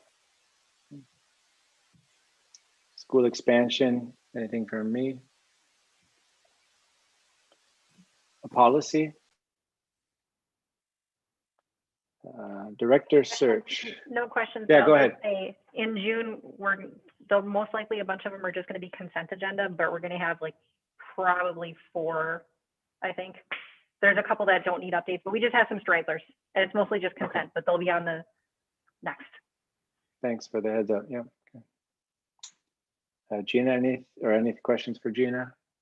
Otherwise, we'll have an update on the director search from Lisa later. And finance. So if no questions, then Cody, we can go to the approval of the financials. I have a question. Sorry. Yep, go ahead. Sorry, I missed. That's okay. Okay, so on page 42, in the budget updates, the 0.5 math teacher. Can you explain that a little bit more? I'm confused. I'm just confused about the whole 0.5 math teacher. It's kind of a moot point now. I guess it was decided that we were not going to pursue that. Oh, okay. Thank you. Nope. Thank you for asking. Yeah, that's Shannon or Tom. Did you want to add anything to that, or? I think it's put on hold until we see what our numbers are in each class in the fall as scheduling gets further in and kids are registering. And if necessary, then it'll be readdressed then. Well, so are the other 3 math teachers going to do an overload next year then? That was the original plan from January. Right. According to our scheduler, it is felt it can get down to 1 overload. So that's where we're at now. Am I looking at the wrong board meeting notes, or was this just a recent change? Well, this was so when it was 3 overloads, the department heads of math felt it was better practice to have a part-time teacher so that teachers aren't as overwhelmed. You're teaching, you have your prep. Then when we learned from the scheduler that the thought is they could get it to 1 overload, then that's where we're at.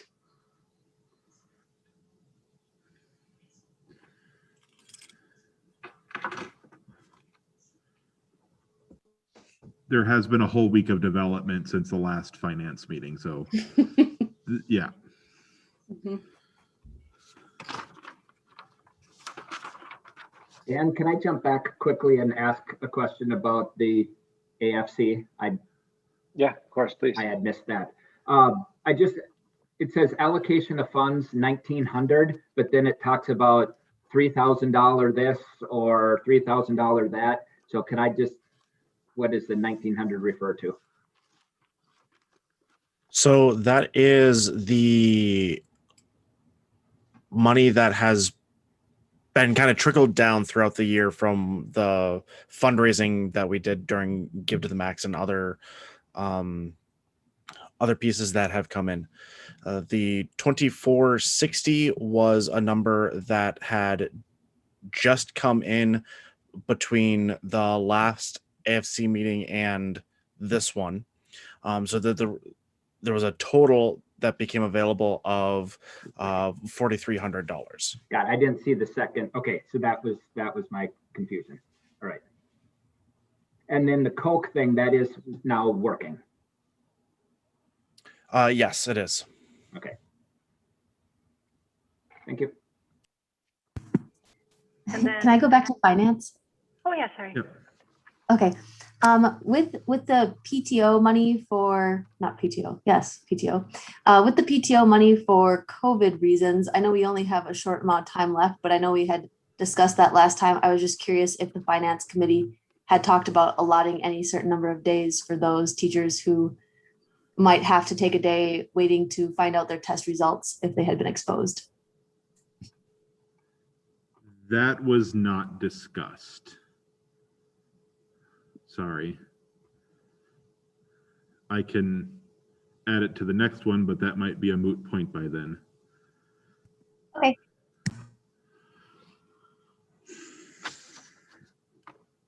And then just to make sure I understand for the notes, for finance, for the math part-time.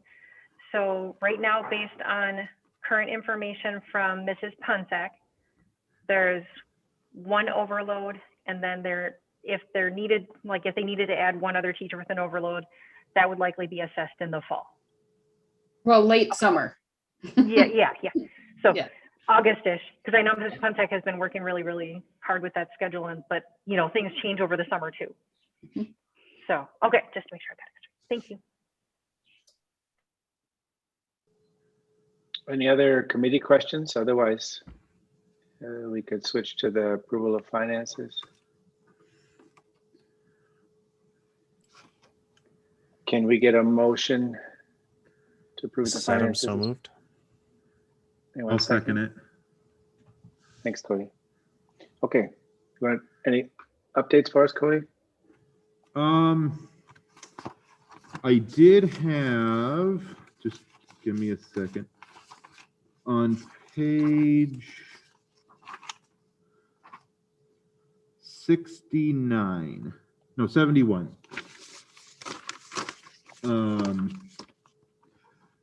If you look under the budget project or adopted for 2021, we're still looking at a little surplus of 37,000. And I did have a meeting with Liz through Sam, our authorizer. If we end up, there's a couple items we don't know final dollar amounts yet. She said not to worry about if we go over budget this year. She's kept an eye on things and she knows we're doing our best and everything we've done is for the betterment of the school. So if we go over budget, she's not concerned about pulling our charter or anything. So I know there's a couple items that I can't budget for because we don't know what their final dollar amount will be. Other than that, I don't think I have anything else to report.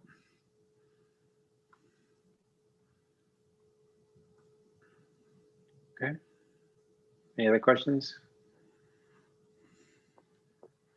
We'll approve approval of financials. So back to roll call. Dan Ellingson, yes. Cody? Yes. Michelle Kukowski? Yes. Gina Albers? Yes.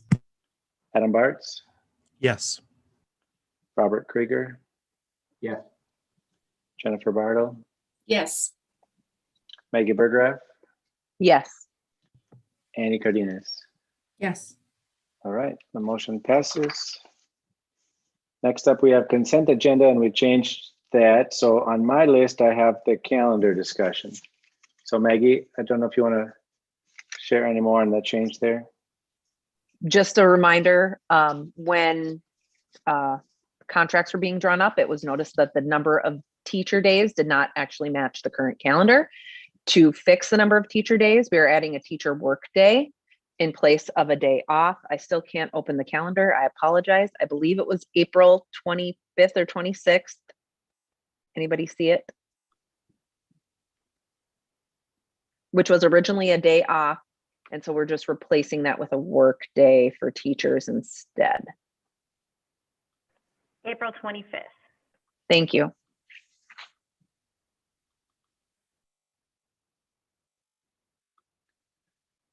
So do we need to vote on this? Yeah, we had to move to approve the consent agenda. Okay. So I can motion that we approve the consent agenda I will or second. the calendar as amended, I guess. And I'll second. This is Annie.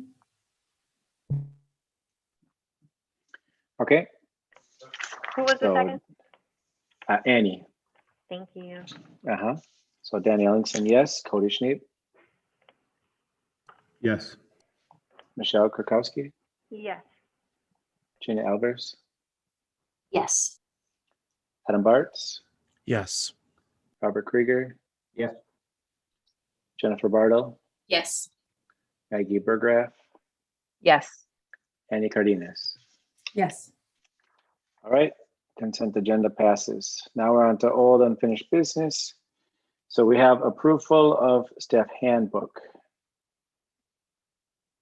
And I think we had the staff handbook in the previous month one, but we didn't have it in this month, for right or wrong, I think, but it's not there, not in this one, so it was in the previous one. And then we have two separate topics. We have approval of EA and subrates and approval of hourly rates. So any discussion here? Well, I know that the EA rate was changed when we were updating the step and lanes. Are there any shift to sub rates and hourly rates?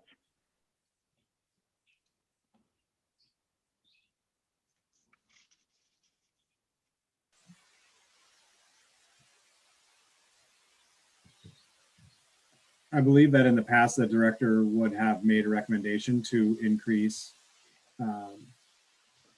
hourly rates or sub rates. Unfortunately, we don't have a recommendation at this time regarding those two things. Is it something that can wait until we do actually have a number or a recommendation?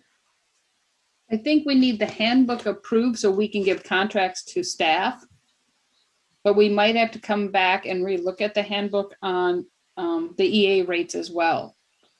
But we can't hand out like teacher contracts until we have a handbook approved. No, definitely. And like the EA pay and the step and lane calculator, those were already approved. Right. So it's just the sub rates and hourly. Right. So I think we can approve the handbook because I think it doesn't have sub rates and hourly rates in the handbook, I don't believe. It has EA and teacher, like the step and lane, but I don't think it has those in there. Yeah, I agree, Michelle. I don't think it does either. Yeah, I agree also. So can we? We can easily bring a recommendation back at June for hourly rates and sub rates. That wouldn't affect anything for the next 3 weeks. And I have the hourly rates suggested for next year because it's part of the budget, the proposed budget.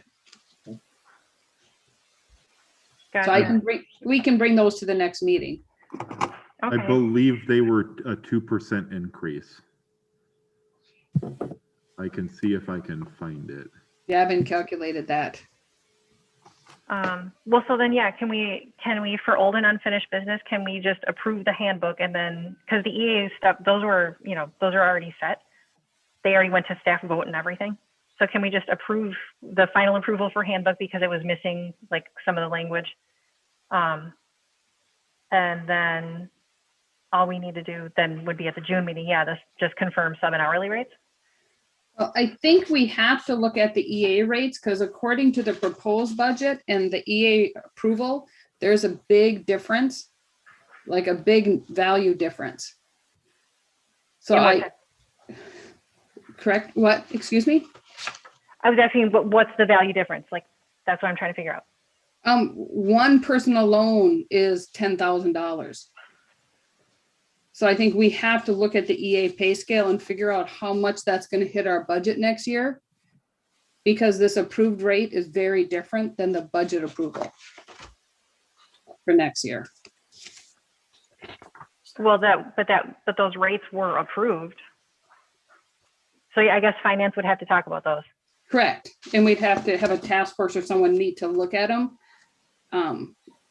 Because when we were going through the contracts, creating the chart is where Tom and I noticed them. When it was all calculated out. And it doesn't match up with the proposed budget by quite a bit. So that was our concern. So if we have some questions, Michelle, it sounds like maybe we come back in June on this one. Would that? Well, we have to approve. We have to approve the handbook. We have to approve the handbook. Approve the handbook, yep. Right, so that people can get contracts. The only contracts Tom and I would recommend holding off would be the EAs as we look at this over. If that makes sense. Yeah, I guess I'm just, oh, I'm sorry, go ahead, Annie. I was gonna say they would know, but they'll be, so EAs will at least know who's being brought back. Correct, It's just a correct. matter of the amount. Correct. That's Okay. all it is the amount. Well, I guess, I don't, I mean, I think, well, my concern is, well, first, I mean, we can definitely approve the handbook for, or, you know, provisionally pending review of the EA. But again, I'm just wondering where the difference happened, because that was already approved and then the budget was put together. So I'm wondering how such a distinct difference happened, like what's going on there, because this was already set, it was voted on, it was approved, John okayed it. I'm wondering what happened. And Tom and I do not know. We're just dealing with what we found. Understand. Yeah. And then conversely, it's already been discussed.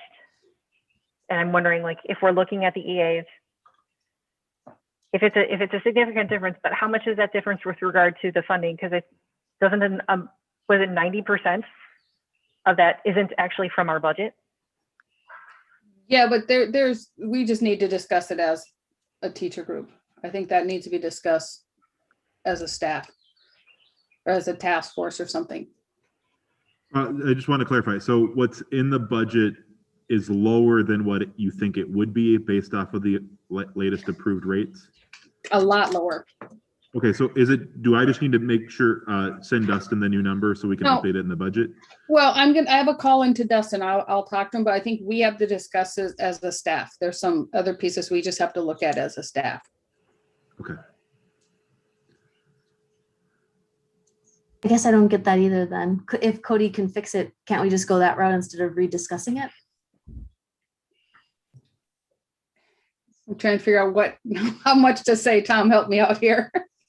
I'm having the same conversation in my head. Yeah. At the current pay rate, I'll just say it, we have an EA that will make more than a teacher with 7 years experience.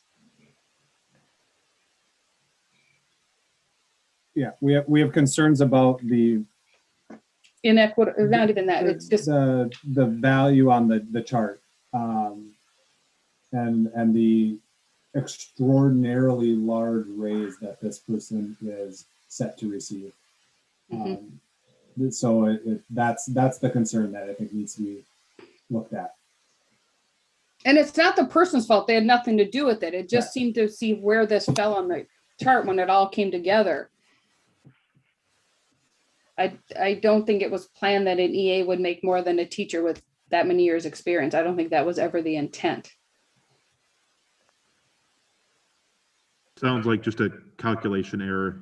They may have put in a 20% raise instead of a 2% raise or something like that. Or more.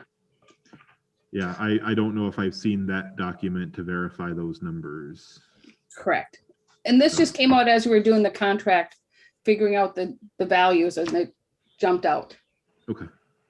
So we would just like to get it fixed before. So it's good that we get it fixed, but for the sake of the meeting tonight, it might make sense that we kind of agree that we need to look into this, right, a little bit further.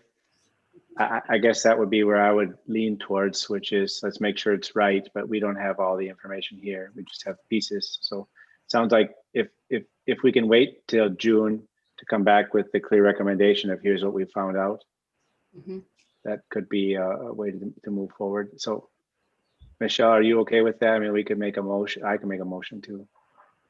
Motion to what? So I would make a motion to approve the handbook, and that co-directors come back with having done some work on this EA rate clarification by the June board meeting. Yeah, I guess I'm just,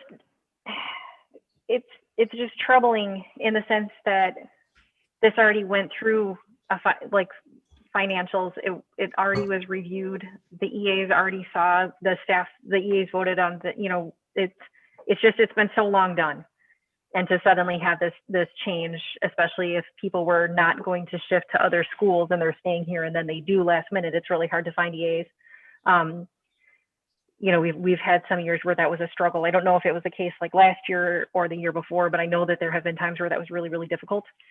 They're not working the same number of hours as the teachers either. So, I mean, it's not necessarily that it's always going to match up if you are just calculating it, 40 hours a week or things like that. So, I mean, I want us to approve it because I want to have handbooks to stuff to go out, but I'm just concerned because this is like already a done deal. It was already established. And I want to know what the real impact on the budget is. If it's minimal, then I think we approved it. And yeah, I'm just concerned. I'm concerned. I know we were trying to make sure there's other individuals, there's varying percentages of raises for a lot of different categories based on education and stuff like that too. So I think a 34% raise is a bit much. I mean, I'm looking at the one that I don't see like how, I mean, I would just be interested to see like where that difference came in, because it just seems odd that it would be such a big outlier. That's exactly what we think. That's why we want to look at it more. Definitely. But I mean, I'm investigating it for sure, but I just don't think any changes should be made to the updated EA pay schedule without the same review process, without having input from the EAs and teachers and without having discussion from the staff. That's why we'd like to wait to do EA contracts till June so that we can do that. And June is where they've gotten them in the past, their contracts, so that's normal. So I think we could do everyone's contracts but EA, so we can go through that process, Michelle, and have those conversations.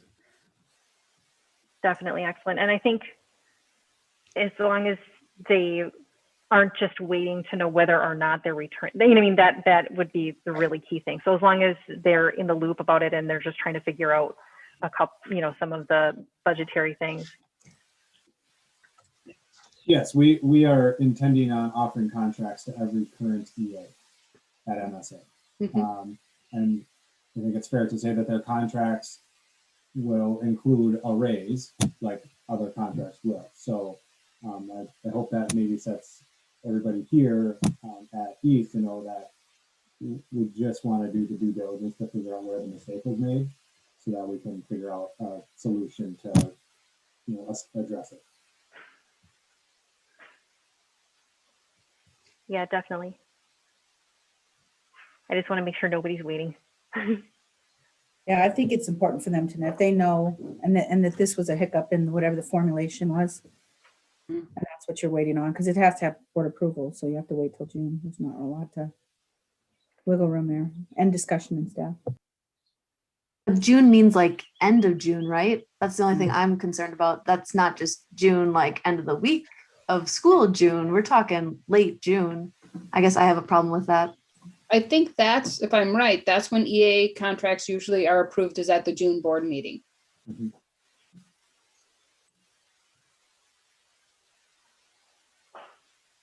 I don't remember last year. Ours were already there was already a bunch that were off last year, so I don't remember.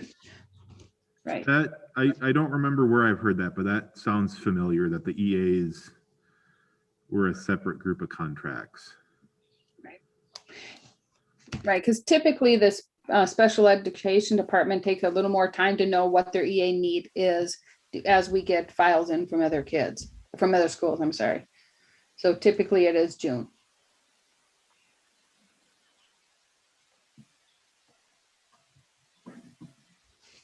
And then as we're looking at it, I guess I was looking at it and I was trying to figure out, so we have a step in lane for the EAs and for the teachers, and the counselors are on the step in lane now as well.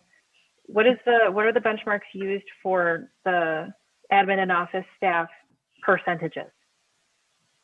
Because that was the one I never saw. I don't know what that scale is or how that's determined. We don't have that scale either. Gotcha. Yeah. But so then how is it determined? How are those percentages figured out? I genuinely don't know. I've never seen it, so I don't know. Usually a recommendation from the director, I think.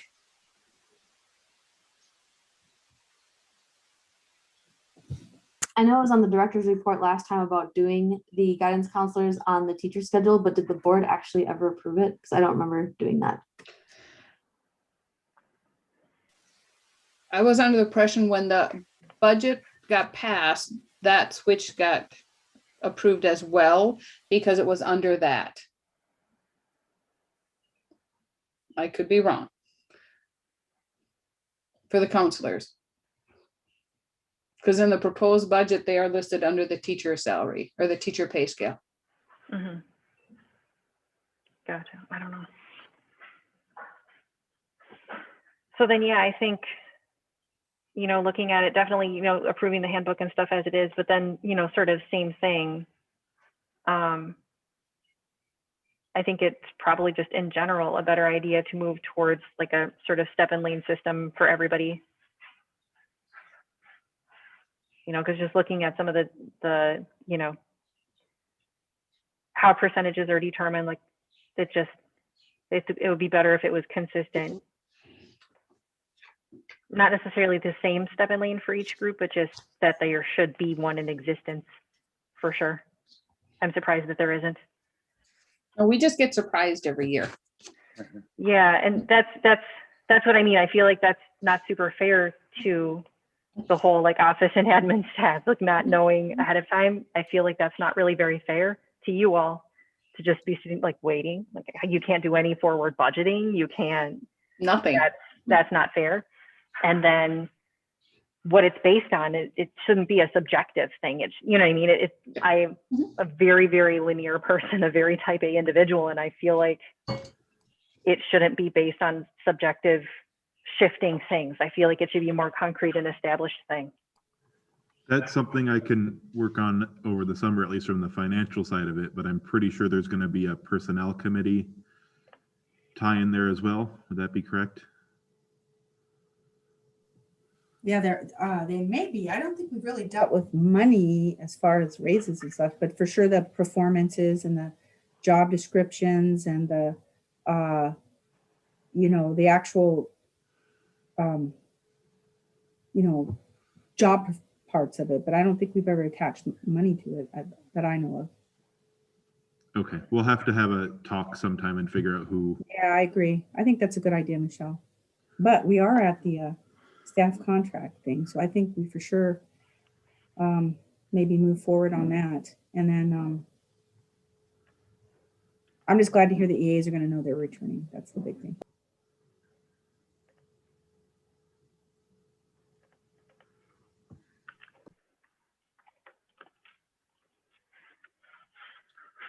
Michelle, would you have a motion you'd like to see put forward? I think that if we can, I mean, we already provisionally approved the handbook. It was just waiting on some language about communication. So the handbook's already approved. Remember, we just were waiting on the addition of the order of communications, like who to contact first, one, second, third. That was the only thing that was updated. Okay. So I don't know that there's anything for us to approve, because if what we're waiting on approval for is something that needs discussion, you know, Roman numeral 1 and 2 here, there isn't anything. We don't have it. We've already approved the staff part of it. Okay. I mean, correct me if I'm wrong. I'm not seeing anything that would actually need approval here. Can we do a motion that the administration come back with a recommendation on any changes if needed for the EA and hourly rate, subrates, hourly rates? Would that work? Yeah, I think so. Because that should allow the contracts to move forward. I think. I mean, because. So I can move if I can get a second. Cody will second. Any further discussion? Okay. So your motion, I just want to confirm the language of your motion that the interim co-directors will come back with their recommendation on subrates and hourly rates by the June board meeting. And EA, right? EA, yeah, sorry. Well, EA review. We don't necessarily determine if it's a whole new scale. Right? Yeah, I think just the review is fine. I think I'm hearing some different numbers and some confusion. So I'm fine with just coming back and saying, here's what it should be. This was what it was approved. We had a typo or whatever that analysis finds out. And then we can approve it based on everyone can nod their heads. This sounds right.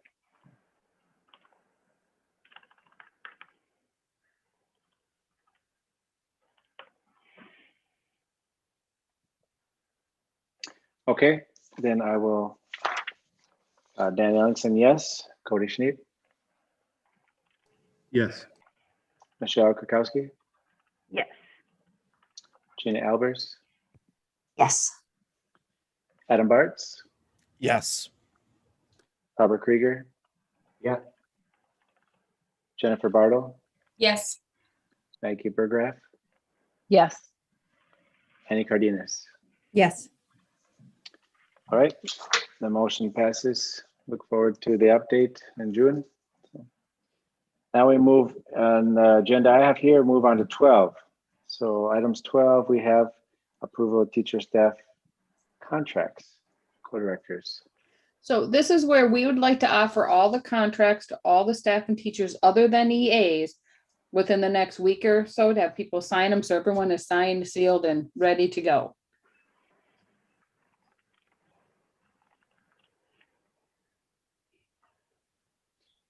Do we need to approve that? Just, yes? Thomas shaking yes.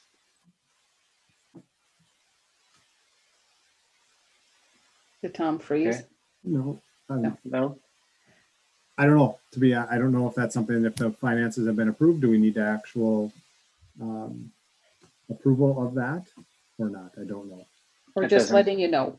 Yeah, We did request that the director come to us with the list of staff members they didn't want to extend contracts to, and we already made decisions on those recommendations. So I don't know if we need to do anything else. you reminded me, Cody, why this is on there. Thank you. So I think we did, we had the recommendation of who not to offer contracts to, and what we were confused with was the board clear in saying the rest will get, and I think we were not completely clear on that. So I would propose as a motion that we approve the teacher staff contracts except for the ones, the EAs that will be coming in June. Oh, go ahead, Michelle. And I'm remembering this from my last time on the board. If we do that, then we still need to separate motion the teacher contract so that we can abstain from approving our own contracts. Like individually, the four of us need to abstain from our own approval. So it has to be a motion to approve like non-board of director representative teacher contracts.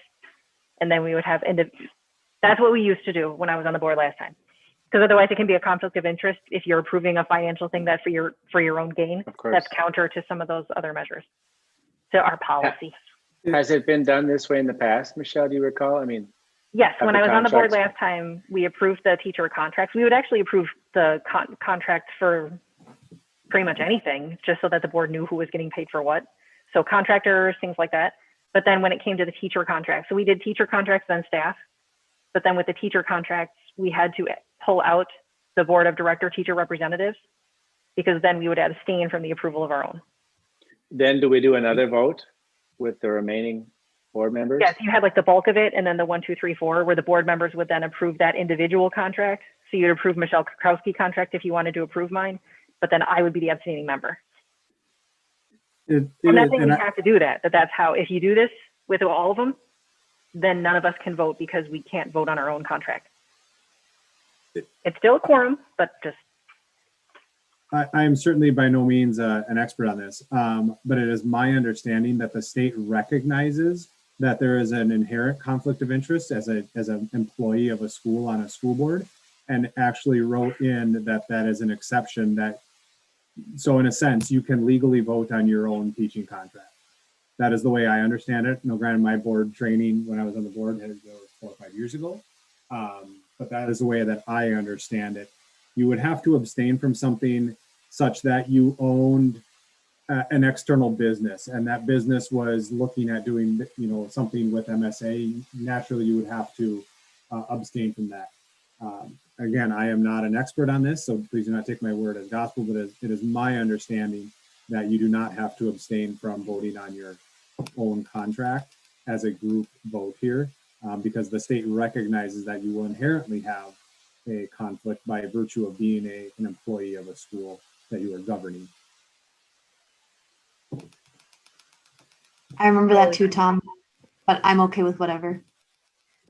Yeah, and like I said, it was a number of years ago. So the last time I was on the board when we were voting on them, that's what they did. That doesn't mean we have to.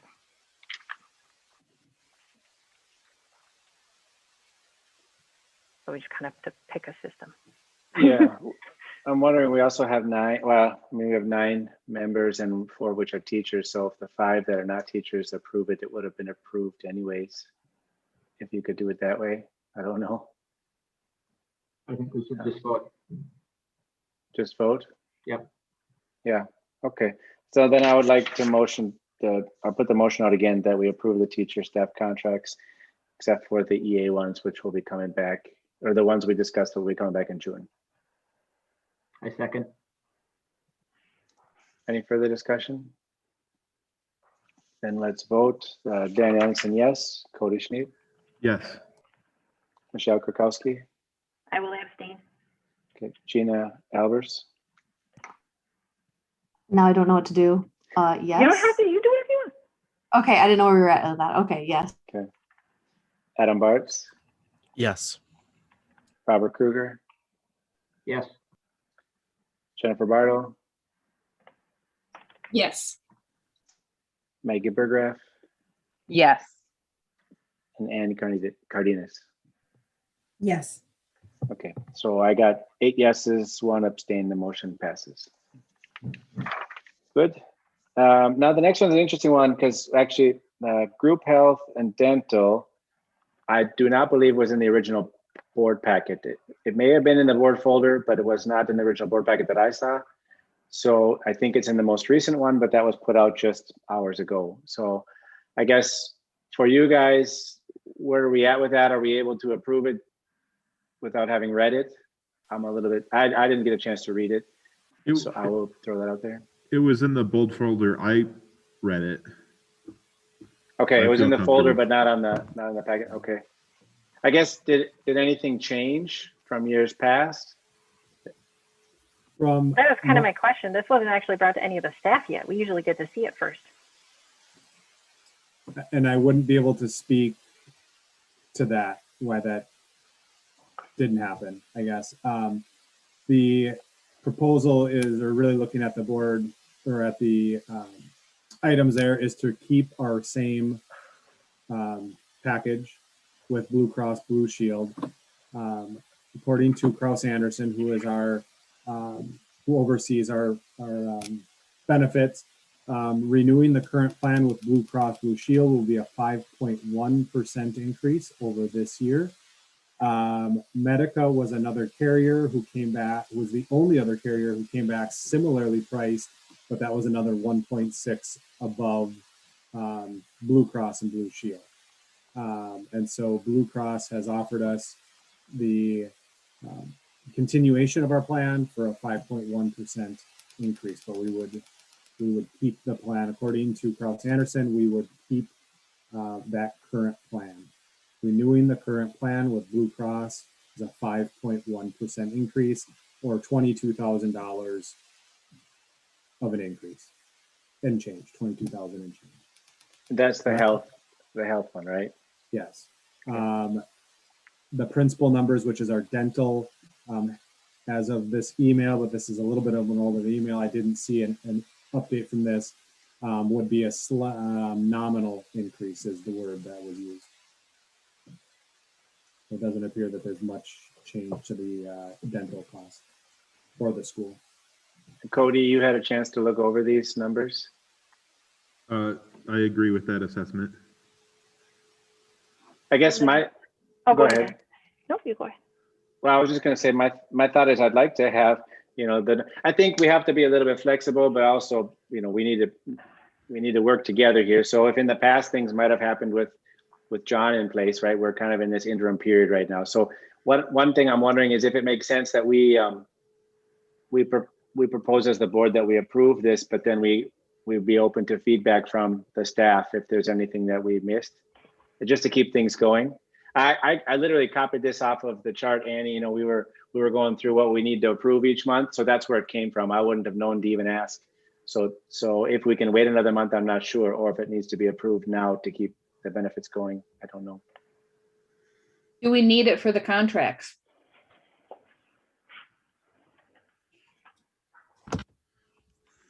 Benefits are mentioned in the handbook as part of the sort of general compensation package. Mm-hmm. So we're not changing, I mean, right now the recommendation is to stay with the current one. The prices change as they do. And it sounds like you've also got another bid, which is a little bit more expensive. So Well, and I'm looking at, I tried to read it. I didn't get all the way. But because I was selfishly just looking at like which of the plans and things I would be doing. And the monthly premium for not the HSA plan, but the monthly premium for that hasn't changed. So the 22,000 will be absorbed by the school. That 5.1%? That would be my understanding, but Cody, I don't know. I have not heard anything to the contrary. But Cody, I don't know if you know. That sounds like the case to me. Because that would be a concern if the staff got a 2% raise and then had a 5% insurance hike. Last time we had an insurance hike, it negated the raises. So I just want to be really, really careful about that, because last time it just neutralized it. So you didn't get a decrease, but you just didn't get more money. But you kept your health insurance, which is awesome. But with 5.1, that would mean it negated the raise and then some. So I just want to be really clear that I understand that. It looks like it to me. I see the same premium. I just want to make sure.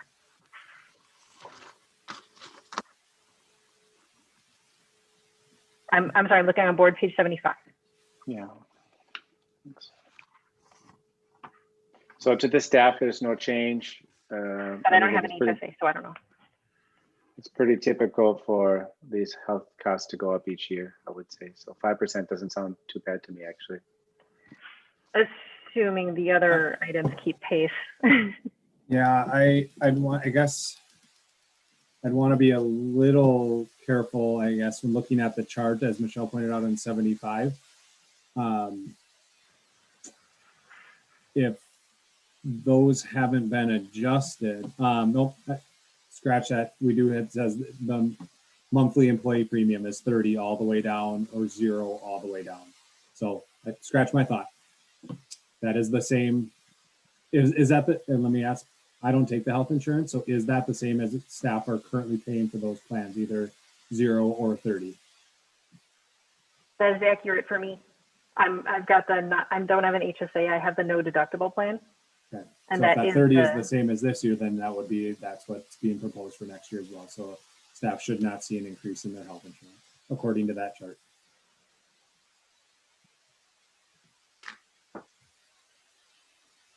But I will say I can't speak for the dependent premiums. I don't have any dependents, so those numbers I've got no reference point for.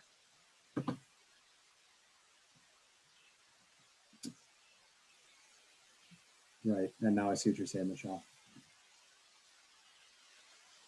So, I mean, we're offering benefits, so the contract will have benefits. We're not taking those away, and we're recommending the same company even.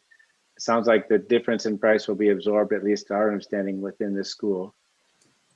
So given that, I mean, I'm trying to see if we can't come up with some deal for getting these approved this month, because they should have been in the packet Friday and they weren't. So we all didn't get a chance to kind of do the homework on this one. But I don't want to ram it through just because this is the month we do that. So do we have any other questions outstanding that need to be answered that we can't do tonight?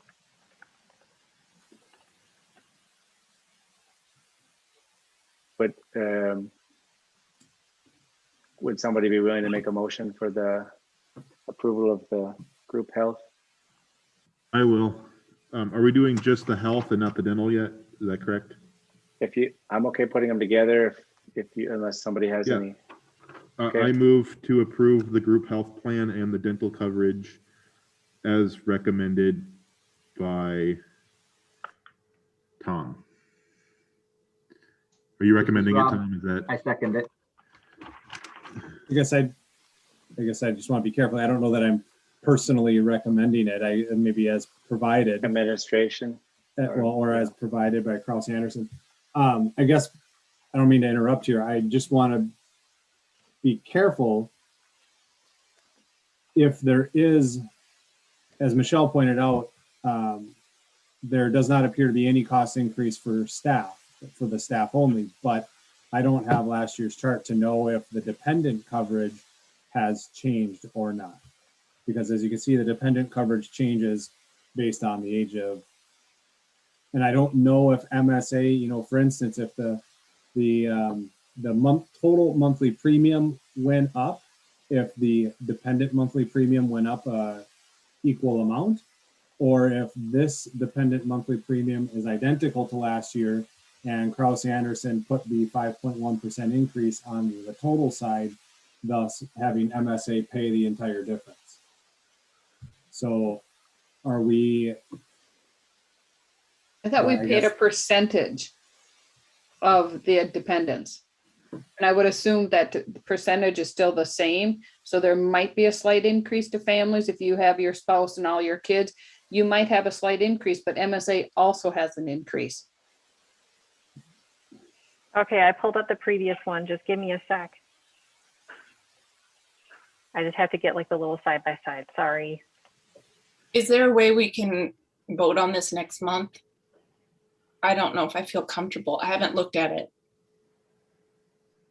Yeah, there is an increase. The deductible for the employee hasn't, but the total monthly premium had an increase. If you have dependents, Michelle, Yeah, I would think that's standard. That's Yeah, pretty much every year, Yeah, every if the company. school's paying 50%, you know, as a family member, you're going to get an increase every year because the school doesn't cover your family 100%. Right, cover- I'm not sure what we're talking about. You have a choice as an employee on which level to take. The school offers you the choice, you choose it. You don't get to say, no, I want to pay less for my dependents. That's never the case Mhm. in any business. Right, You so just it get is to going, choose. Right, so I think we are ready to vote on this. This is what our, the people that we pay to set up our benefits, this is what they've recommended. This is what we can afford. And so now the teachers, the staff get to choose which of those categories they want to take. So this was recommended by, who recommended it? Krause Anderson. That's Okay. that's our HR people. benefits person, or at least our benefits. And they person. looked at it and compared it to the other one and they like this one the best. Mhm. Okay, This okay, is the same as last year. I'll trust them. I'd like to change the motion to say that it was recommended by them and not Tom. That's a better idea. I think Tom would feel better about that. Rob, are you okay to second that motion? Absolutely. Okay, Or, Can well, I- we could just vote or motion to stay with our current health insurance plan. All right, I'll stop talking. well, I think we have a motion right now with Cody's. It's similar to your proposal, Tom, I think. So if it's okay, I'll take that one through the roll call. So Dan Ellingson, yes. Cody Schneep, Yes. Michelle Krakowski, yes. Gina Albers, Yes. Adam Bartz, Yes. Robert Krieger, Yes. Jennifer Bartle, Yes, Maggie Burgraff, Yes. Andy Cardenas. Yes. Okay, and the motion was for both, right? Group health and dental, there we go. Okay. So item D, discussion on summer school. Tom or Shannon? Yeah, so as discussed in the workshop, Shannon and I are proposing that MSA offer summer school to students at risk of not passing a class, or at risk of needing to repeat a class. Those are technically two different things. I'm not sure if there are questions or if other information is needed before a vote is taken, but we're looking for 6 weeks starting on June 14th, 3 hours a day, Monday through Thursday, with no summer school on Monday, July 5th. Teacher rate of pay would be $30 an hour. And the funding will come directly from in the form of reimbursement, one lump sum prepayment from MDE and then reimbursement for the balance. So that is our discussion and proposal. And just for clarification, this year we have seen a higher number of students that are in this kind of category, and understandable because of the situation we had over the past year. But that's why this year we're recommending that we have this kind of stopgap, if you will, to try to help the students get through the summer and back on track again for next year, when we hope to be in a better spot. So I think because summer school may be coming out of the nowhere for some folks if you hear that topic, and we haven't really done that in the past. So, but maybe we haven't had the need that we did this year. So I guess any other questions or comments? With communication that's going to go out to the families, will students be selected versus, I guess, like you were saying, with the students who might have missed too much, like they might not be candidates for the program? Will there be a certain wording developed to show administrative backing for the teachers who might say, sorry, I don't think the summer program will be enough? Yeah, Shannon and I have a draft letter written that basically says, gives a few of the details, but says that your child may be eligible for summer school based on needing to repeat a course. We could add language in there, something to the effect of, at the discretion of their teacher, or something to that effect.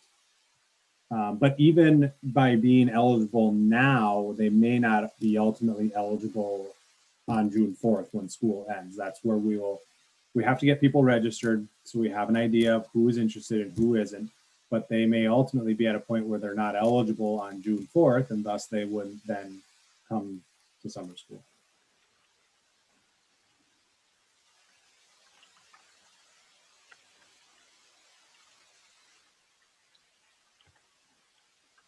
Any other questions? Otherwise, I would like to motion that we approve summer school at MSA for the 2021 summer. I'll This is second that. Jennifer. I said- Oh, I'm sorry, Jennifer. I second that, this Annie. Thanks, Annie. Okay. Dan Ellingson, yes. Cody Schneep, Yes. Michelle Krakowski, Yes. Gina Albers, Yes. Adam Bartz, Yes. Robert Krieger, Yes. Jennifer Bartle, Yes. Maggie Burgraff, Yes. Annie Cardenas. Yes. All right, motion passes. Good luck in the planning and execution of summer school, and thanks for your help with this new activity for us. Exciting. But I hope it helps. We all hope it helps. Yeah. Next one, learning plan 2021-22 learning plan models. Tom and Shannon. So summer school, due to the executive orders ending, will be in person, and the hope is that next fall will also be 100% in person. The COVID-19 group is going to work on some summer school safety guidelines. Any guidelines we have are at school levels now versus the government telling us everything we have to do. We now have to create them. And then the COVID-19 group is willing to work on this also for next fall. So we'll have some safety precautions, but we'll wait a little bit to see what the fall looks like, and what our rates are. So that would be the plan, is plan to be full in person unless otherwise told differently. Do we have, I know it's a personal question, but does anybody have any idea how many students are planning to be vaccinated now that we have the 12 to 16 age Quite a group? few are getting vaccinated Mhm. that we've heard. I mean, it's quite a few. Good. Did the FDA approve the 12+ vaccine? They did with Pfizer, and I know the Pfizer one's approved, and there are a few different sites already in the area where you can sign up to get those. So Yep. that's good news for us and our students. So. Mhm. Great. And that one, I think 21 days between doses, not that I'm a Pfizer salesperson, but if you're planning your vaccine, you got to plan on a few weeks between to get the second one. And then I think it's 2 more weeks after that to be fully vaccinated, something like that. So you look at a month plus, don't wait till August. It's my recommendation. Yeah, the research is also showing that there's like a 95% efficacy rate on the first shot with young ones. Wow. So that's fantastic. Just on That's that great. first shot. Great news. So we're getting there. Like I think we can all feel we're getting there. So great. Anything else on the learning plan model? No. So optimistically back to normal. All right, Cody, approval of audit firm. That I believe that contract did make it into the packet. Did everyone get a chance to read that? And again, they are the same firm that we've been using, and their costs are already in the budget because they make our budget. Any questions? The only question on cost was, I mean, they gave themselves raises, right? Their own step and lane raises, and I was surprised at the price. But okay, I mean, if this is similar to what we paid before, when it was $7,000 or $8,000 a month, which to me seemed high, but I don't know if we have a full-time person working for us at this firm. We have a couple part-time people, so I think it would even out to at least a full-time person. Yes. Okay. As far as my relations with them, I'm very happy with their performance. I see no need to find somebody else.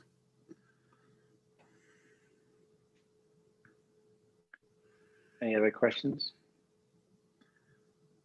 So I guess I'll make a motion to approve. I don't know how to pronounce their name.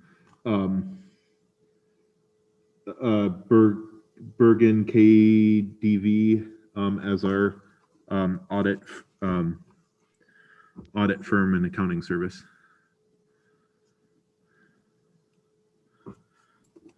This is Maggie. I'll second. Oh, Maggie can have it.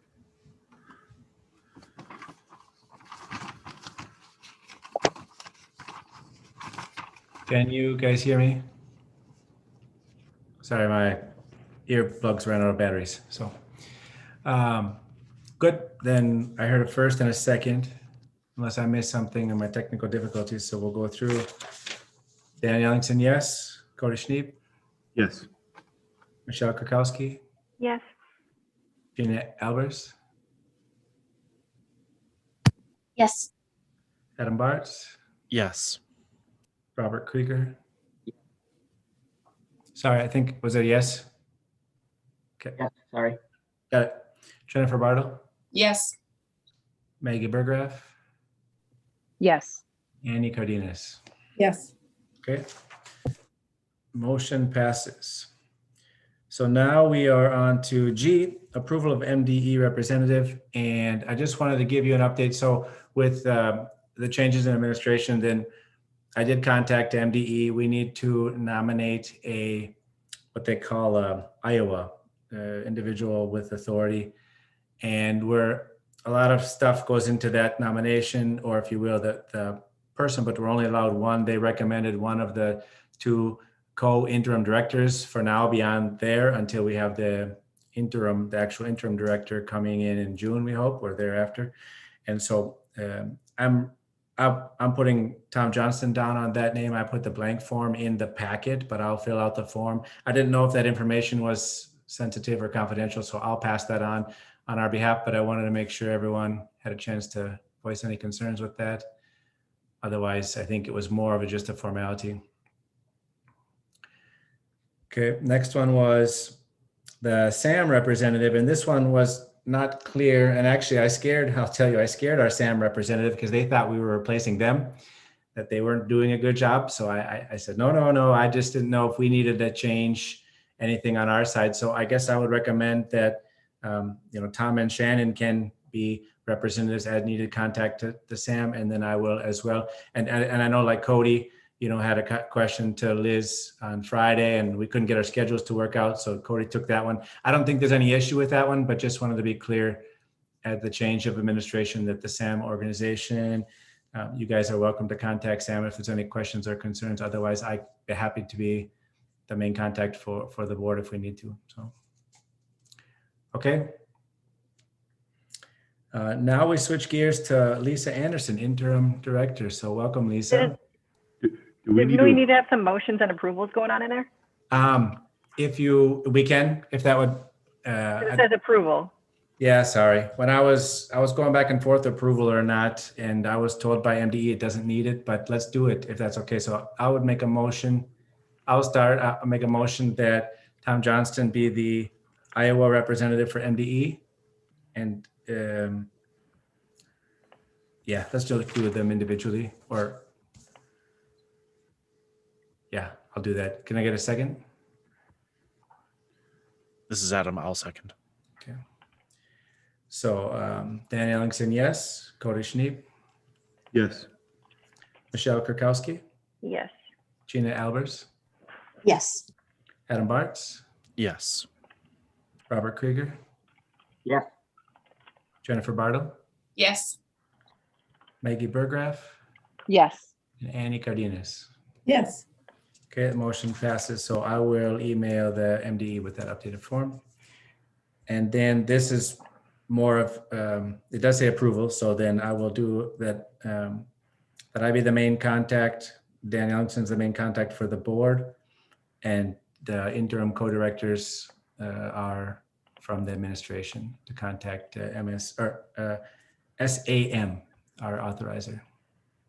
Can I get a second for that one? Cody will second. Discussion. Okay. Dan Ellingson, yes. Cody Schneep,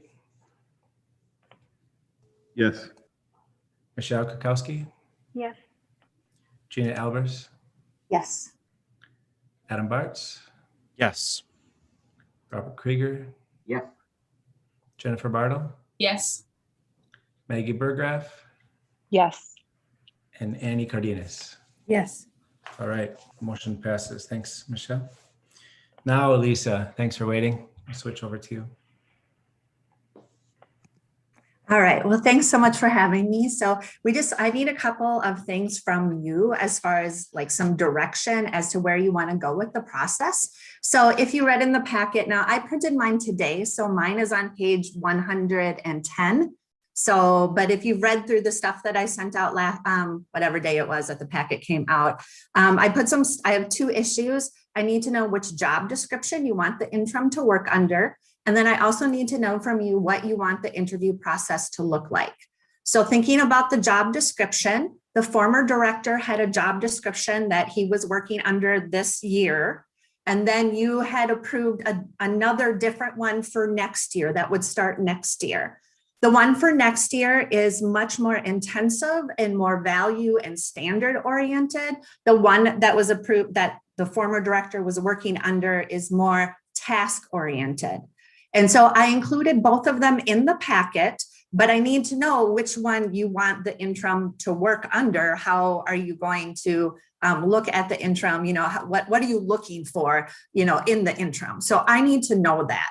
And I think that you're going to have to like approve or make a motion to do that. I also included, we did the survey from the community to kind of look at what the goals were or what the community thought the goals should be for the new interim. And so that, at least in my packet, that's on page 125. And we did only get 60 responses, so it certainly does not represent the majority of the community. But of those 60 responses, each person could pick 3 things. So the highest thing was the fall planning for returning back to school. The second highest thing was implementing positive school culture. And the third highest thing was remain student-centered.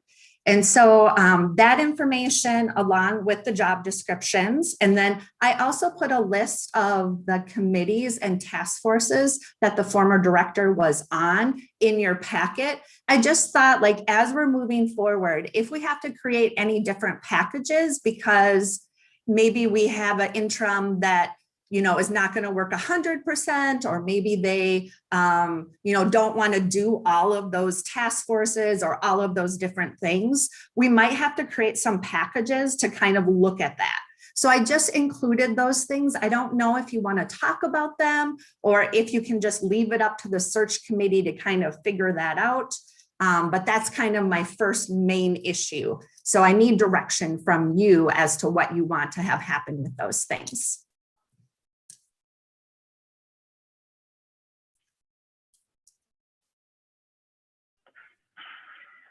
I don't know, I'm almost in the boat of keeping the description that's less intensive as our posting description. I don't know, what do y'all think? I like the more task-oriented one than a vision one. This an interim director will be here for 1 year, and we are specifically looking for specific things to be addressed, and then leaving other things for the permanent director to address. Those are my thoughts also when I was looking this over.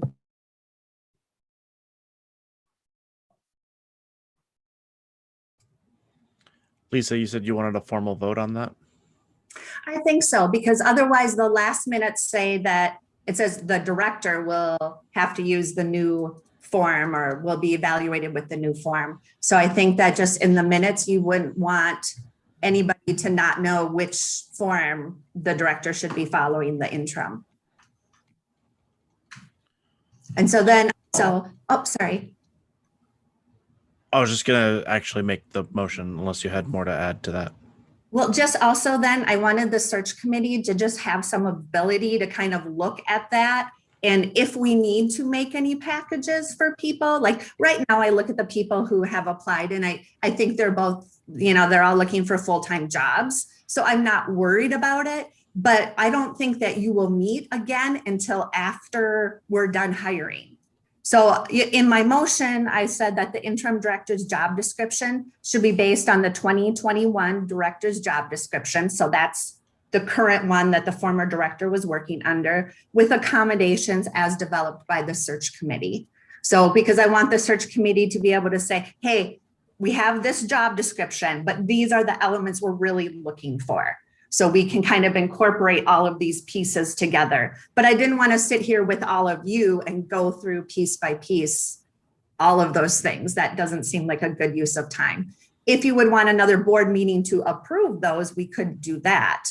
But, just with the survey and the time given, there was no way I could have that done because the survey didn't even end until Wednesday. So Then so moved. So you are using the motion here? Yep, the one that is in Lisa's prepared document, and the new one that was sent out last minute, that's on page 191 for those who are still trying to look. 110 in the old board packet. And, yep. And I can second that. Michelle, do you have it? I'm getting it. I had to scroll. I was at the description, so I have to scroll.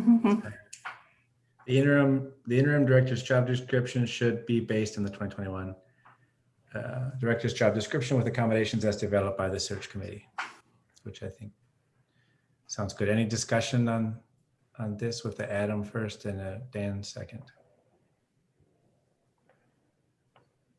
I'm encouraged to hear you say, Lisa, that we have applicants already and that we are possibly going to have some interviews here before our next board meeting is what I heard, right? Yeah, well, that's what I'm hoping for. So yeah, we have a few applicants. I would like to get a few more. And so originally I probably had planned a little bit to I don't know what the word is, but I was hoping that we could be done, like we would close the application this Friday. And I kind of am hoping maybe we could give it one more week to see if there are some applicants, but it sort of depends on when you want the interviews to be. So because I have to work backwards from that. So my assumption was that you would want the interviews to be before the next board meeting, because you would want this board to be the board kind of in charge of that process, in charge of the hiring. So you would want that interview to be before that. So we have to figure out a date first. And then I can work backwards as far as when does the post officially close? When will the hiring committee do their interviews? All of that kind of stuff. So I think just some feedback I can say for myself is that sounds like a good plan, especially assuming you're getting the candidates to come in. I don't think we would just hold to a hard date if we don't have any applicants, right? So it would be almost a little bit flexible, but what you have proposed sounds good, especially if you can get a few more applicants kind of to be, run through. Right. And so go ahead. So I'm just thinking if we could schedule the interview sometimes the week of June 14th, but you all need to decide if that's going to work for you or how. And then we need to talk about what that interview process looks like as well. I don't mean to cut you off, Lisa, but don't we need to vote on this last proposal before we move on to another part? Yep, you sure can. Any other discussion on this one? We'll come back to the second part. That was your. So let's do a vote. Danny Ellingson, yes. Cody Schneep? Yes. Michelle Kurkowski? Yes. Gina Albers? Yes. Adam Bartz? Yes. Robert Krieger? Yes. Jennifer Bartle? Yes. Maggie Burgraff? Yes. Annie Cardenas? Yes. Okay, Lisa, there's your first answer. So. All right, sounds good. Thank you. So we have the search committee meeting tomorrow, so we'll figure that stuff out. So then, like I said, for the interview process, we need to have a date figured out from you guys first. And then we also need to figure out what that board or what that meeting will look like. I sort of assumed that you would have the interviews, that they would be open. Obviously, I mean, it's an open board meeting, so we have to kind of think about, we probably want to live stream them. It will be after the end of the governor's, like the close of the emergency order. So we also have to think about, are people going to come and watch? Like, I have no clue about that aspect of it. I just have no feel for how many people would show up to see that. When we did it in 2012, it was the regular director, and we filled up the Great Hall with people. So I don't think that there's going to be as many people, but I also then don't know what room you want to have it in. Like, if you're going to go back and have your open meetings in Ms. Howe's room, that would be great for the interview part, unless a bunch of people show up. So I don't know where you want to go with that. And then I also don't know what format you want to have for the interview. So a couple of things we kind of talked about. You could have a panel where all three of them are there at the same time. And then you're asking them questions. You can ask like candidate A one question, candidate B, you can ask them all the same question if you wanted to, or do a variety of ones. I think that's the easiest. It can be probably tougher on the candidates. But on the other side, like, that's kind of nice to see them kind of up there, kind of having to figure it out. We also talked about the idea of having different interviews, like one candidate would come at 4:30, another 5:30, another 6:30. And then after that, you would have kind of that closed meeting to make your decision as a board. Then we did question the idea of if they're coming at different times and we're live streaming it, is that like a huge advantage for the last candidate because they get to see all the questions from the first candidate? Maybe that doesn't matter. Or we could also give them all the same questions ahead of time, so it wouldn't matter. Or we could make them be there from 4:30 to 8 o'clock and just keep them busy so they couldn't watch the live streaming, have, students or whoever like leading them on tours of the campus. Although if it's during the evening, there's probably not that much to see. So I need kind of some direction from you, what you want that to look like. I guess I'll start. My thought is I would like to, my own opinion is I think it would be nice to have them individually considered. The panel one is interesting, but it's almost like, I don't know that that's fair to each individual. And I like the idea of the same questions, but fairness is kind of big for me. And I also think honesty needs to be considered. So, I mean, if we're questioning whether they are cheating and getting the questions, then they're not the right candidate anyway. So I think we need to trust them until they prove us otherwise, that they're going to be professional and manage the questions. I would be fine with, if you wanted to, we have 5 or 10 standard questions that we pass out to all of them. And then we have, my I would like to see booked maybe half an hour or whatever. I think you proposed an hour, right? For each individual. And then we take the interview can change. I think that's normal when you have a conversation with folks that you'll ask follow-up questions, but there'll be a standard set of questions. And then I feel a little pressured, I'll be honest with you, to have boom, boom, boom, and then have a decision, but in my mind, I was thinking, this is the interim one. This is not for life. This is somewhere that we're setting up to help us right our ship or whatever you want to call it for the next period of time. So then I think that's okay. This is a reasonable process. You've done a lot of work, and I want to give you, commendation for the amount of communication you've done and trying to get out ahead of questions that people may have in the process. So I think you're doing the right process for the amount of work for the result that we're looking for. But those are my 2 cents. I'd be interested to hear others' thoughts. I agree with Dan. I like the idea of doing individual interviews. And I think if we publish the questions ahead of time, A, it gives them a chance to be prepared, and B, I not too concerned about them watching each other, and it may give the last person a little advantage, but I don't, if the questions are given ahead of time, I don't think that would be too big a deal for me.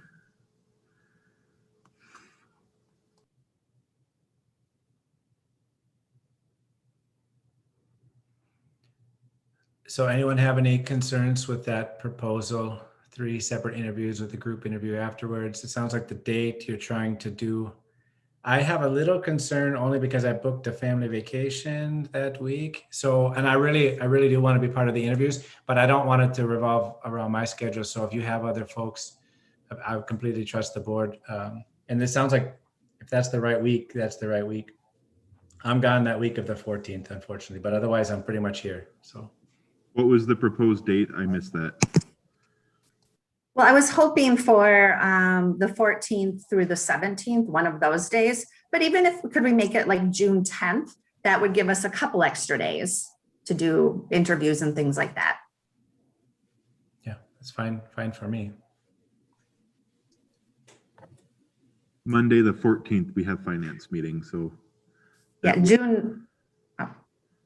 Yeah, the Thursday, June 10th. Does that work for folks? I'm on vacation then, but that's okay. I feel like if most of the board can make it, they definitely want to make it. So I'm in the same boat as Annie. If it makes more sense to do the following week, or it's possible I could Zoom in. I don't know, but I like that it'll be in person. But we may be doing a over YouTube too. We'll have to see. And if you do it over YouTube, maybe I could type some questions in or something. I don't know. What do you think? What's the best, Lisa? It's really up to you what you guys want to do. So. Any strong feelings the week, June 10th or the week of the 14th, anyone?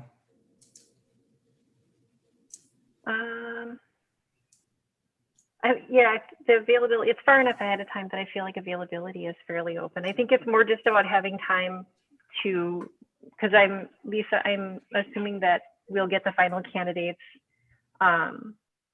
full application and resume stuff prior to. So then thinking about timeline from when you would identify those candidates, we would just need a few days to look at it. So whichever just timeline allows for them to apply and for us to review their information and then to think about the questions. Well, and the hiring committee is going to do a set of interviews probably as well beforehand, just if we'll see how many candidates there are, but just to give some feedback as well. So. Okay. Yeah, I mean, I think either day is fine. It's more just, yeah. It'll depend on, you're right, Lisa, it depends on the closing date. Right. If we figure out a closing date, then everything else is backwards engineered. Right. What if we tentatively plan for this June 10th date, and then we have the following week as the backup plan if something didn't come through? Okay. That way, Annie, you and I, we can split the difference. Well, I'll do Yeah, it. I love it. No, that's fine. I definitely think as chair, he probably should be considered there first, Well, I would like to be there, but I think it's hard to get everybody's schedule lined up, especially June is starting to get into a vacation schedule for some. Mm-hmm. Right, right. So then for Okay. the notes, if we're saying tentative date of June 10th, but the following is the week of the 14th. So which of that week seems to be the most workable day? Not the 14th, because there's already finance committee. Any other committees or meetings that are happening that week?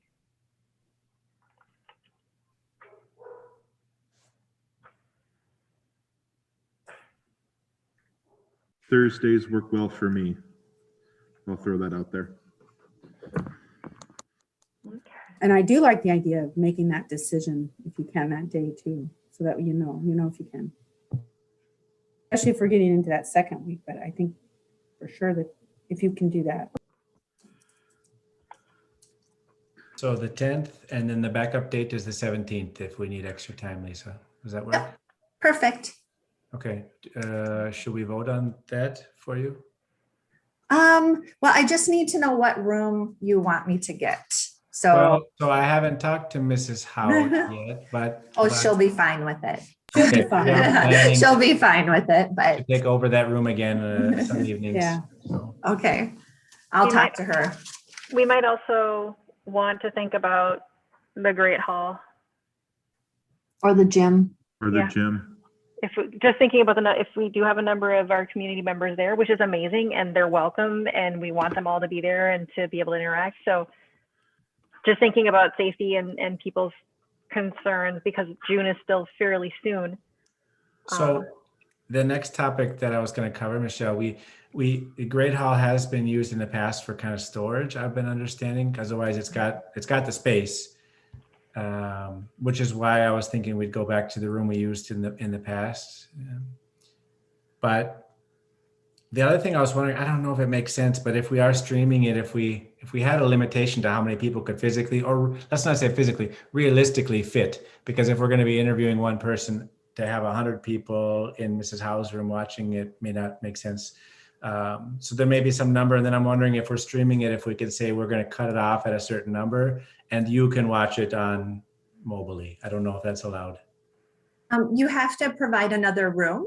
So if there has to be like an overflow room. With the They're TV watching or it something. someplace else. Right, right. And if there's a computer, obviously we can set it up like that, but we need like another teacher there to do all of that.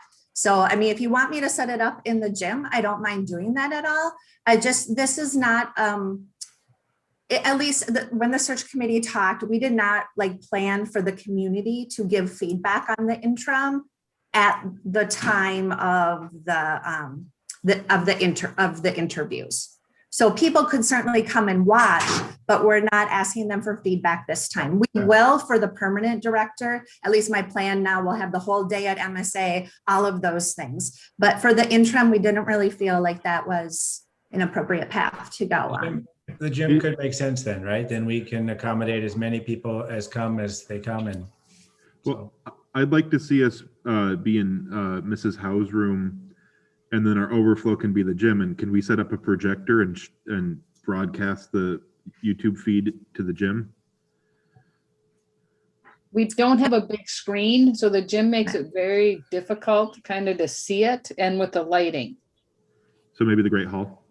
The Great Hall will be filled with Justin and all the school's computers, because that's where he works out of in the summer. And now you're talking summer. Okay. So if Mr. Gressif is okay with it, we could probably use his room. That would actually make a lot of sense as long as he's okay with it, because it's right next to Mrs. Howe's room. And it's For a the big over- room. For the overflow, is that what you meant, Gina? Okay. Yeah. Okay, sounds good. I'll ask him. All right, I think, and then the hiring committee will put together some questions, but I also want to give you the opportunity to come up with your own questions. So I thought I'd just like send out a Google form, and you could each write down one question that you really want to ask in that final interview. And then like, if you don't have one, we'll provide a list as well. And then you could just pick another one, but we'll figure out like the order, like who's asking which question, all of those things for the board interview as well. Is that okay with everyone? sounds great. Okay. Okay, I don't know. Search committee, was there anything else? Oh, we don't need to do the tours then, right? Because we decided that wasn't a big deal if they heard the other people, right? I think a tour is nice from their standpoint, right? Okay. I would like, if I was going, I would like to see the school, right? Okay. Because it'll be both ways, right? Good for us and good for them. So, Yep. so however you want to do the tours, if, I don't know if we can get another teacher or I someone. still contend that if we have 3 candidates, it would be nice to have, if we were going to do the interviews at 5:30, 6:30, and 7:30, we would just have them rotate 3 stations. They'd have the interview with us, they'd have visit with a group of students and visit with a group of faculty staff. And then one of those groups could be responsible for the tours. I just think that's a good way to do it. And then everybody has equal exposure and then has a chance to provide feedback. So that's a good point, Rob. I'm wondering, is there a way to get that data back to the board? Right. Because we'll have a discussion. Because it would be nice to do it that same night, I'm hearing. So. Right. And so I guess that's what I was thinking as well. I was thinking like, I did like that idea of the rotating. And I was even thinking of like getting a student and a parent and a teacher or whatever to have some of that. But then we would have to have some sort of Google form that went right to you guys right away so you could see that feedback. And then what if we only have one student? Does that, I mean, and then we have to get some teachers to volunteer to come in, and I'm not sure if they will. I mean, maybe they would, but Could we, Lisa, could we just have people, the people that do this, assuming we have the volunteers, which I saw you had 30 people at one time, so that was great. I mean, so can those folks come and just give a quick 5-minute, we like this person, we didn't like this answer, something like that to kind of flavor the discussion that the board would then carry on? Would that work? We could do something like that, sure. Paula, can we see if you can get a group of students together and then you could be the spokesman for that group? And then Shannon and Tom, could you be the other group lead? And so then we'd have a guarantee that we'd have a student be able to give us a report and staff give us a report. That's an idea. I think you should have a staff member with the students as well. Just to have an adult in the, Right. I mean, maybe we can have one of the interim directors with the students and one with the teachers. So then we could have a variety. And either we could have speakers for each of them to be the spokesperson, or we can just do a quick Google, whatever form. Or a paper form. Well, the Google form, you'll get the results right away. So the board can see like the percentages or whatever. Mhm. Said if we did a paper form last time and I had to count all of them.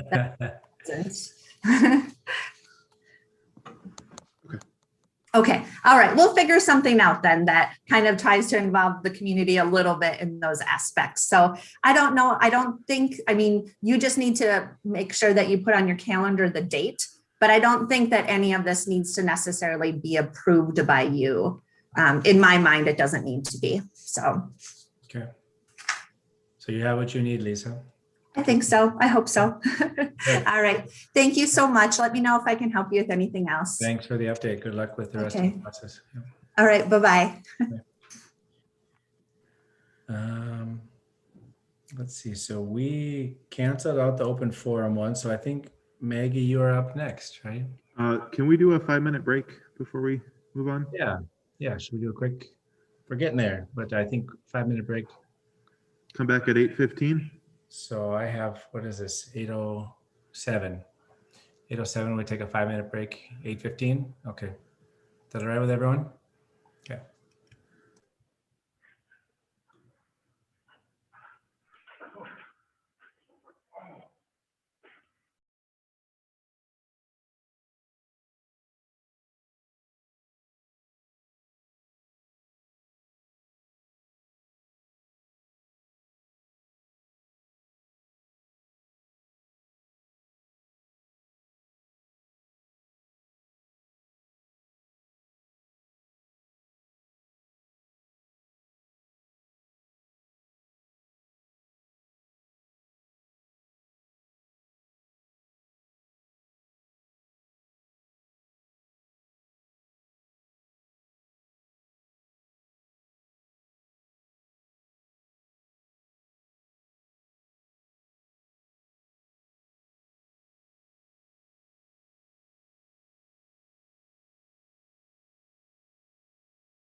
All right. Welcome back, everyone. I got 8:15 on my watch here. So let's carry on. So I think we were, and I believe we have everyone back. So, okay, great. Let's do, Maggie, you had the next one up, 12K. Mine. So based on our discussion and workshop and on the online learning documents in the packet, I would like to make a motion for the board to approve submission of the OLL application to MDE. This is Adam. I'll second. All right. Any further discussion? Okay, we will do a roll call here. So Dan Ellingson, yes. Cody Schneid. Yes. Michelle Kukowski. Yes. Gina Albers. Yes. Adam Bartz. Yes. Robert Krieger. Yes. Jennifer Bartle. Yes. Maggie Burgraff. Yes. Annie Cardenas. Yes. Motion passes. Exciting times. So thanks for doing that, Maggie, and all those involved to help pull that together. So very good. I had an update on the June board meeting format and just wanted to let those watching know. So this will be our last remote one. So we're moving to back in person once the executive order expires towards the end of the school year. So our next meeting, the next scheduled meeting will be thereafter. So we will be in person. We're working through the logistics, but our hope is to be able to keep streaming on YouTube. We have had a lot higher turnout than we would have in the past, with probably the convenience of being able to flick it on. And then also it's great if you missed it, you could time shift it, right? And watch it at some other time if you wanted to catch up on a topic. So we will be doing, the majority of folks will be in person. We're still allowing the option if you need to as a board member to Zoom in, but we need to have a quorum on site. Once we have a quorum on site, then we will allow the public to come as well. So when you do your open forum, that will be back to the old format where you have the signing in.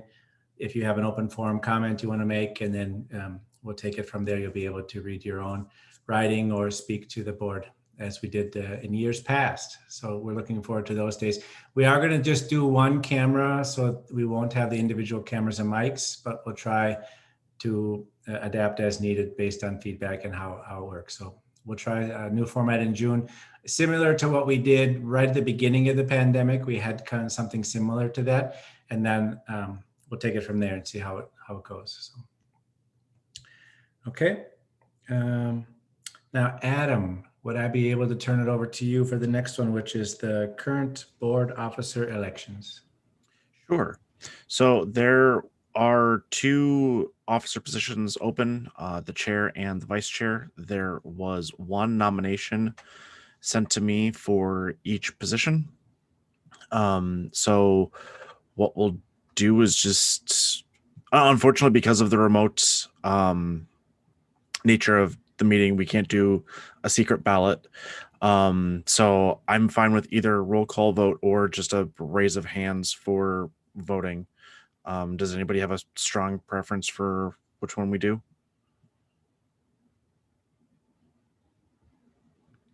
Then just to keep this quick, we'll just do show of hands. We'll start with the chair position. Dan was the only nomination. All in favor of nominating Dan, or voting for Dan as our board chair until the next board is installed? Raise your hand. All those opposed? All right, Dan, you got the job. There was one person who had nominated themselves for vice chair, and that was Gina. So all those in favor of Gina as vice chair, raise your hand. All those opposed? Cool, Gina, you got the job. Back to you, Dan. Thanks for stepping in too. So. Good. Well, that was probably one of our quicker elections, yeah? So. Good. Thanks, Adam, for your help on that one. You have the next one too, though. That's the 2021-22 board elections. Sure. So then, Dan, this is going to be a question for you. Do you plan on nominating yourself for chair of the next board? Yeah, good question. I think I will. I mean, I plan to. So I'll put my name down and then go ahead. So then what will happen is probably the same process as before, because I am an outgoing board member. You can keep me as the designated person to collect the nominations. But then if the timing is like it was last year, I will have to hand off those nominations to somebody who is going to be still on the board. That way, because when we had done it last year, the old people came off, the new people came on, and then the new board voted on the officer positions. So I'm more than happy to collect the nominations for the upcoming board, but I'll need to have somebody to hand those off to. I have a question about that. So I was elected mid-meeting last time, and all of a sudden I was elected, and now I'm voting on the chair.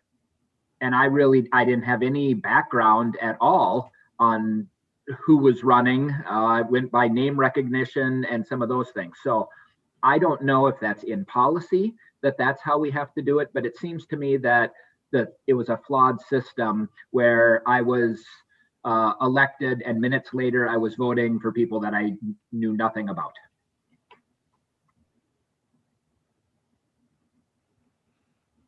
That is a concern. I think that came up last year too.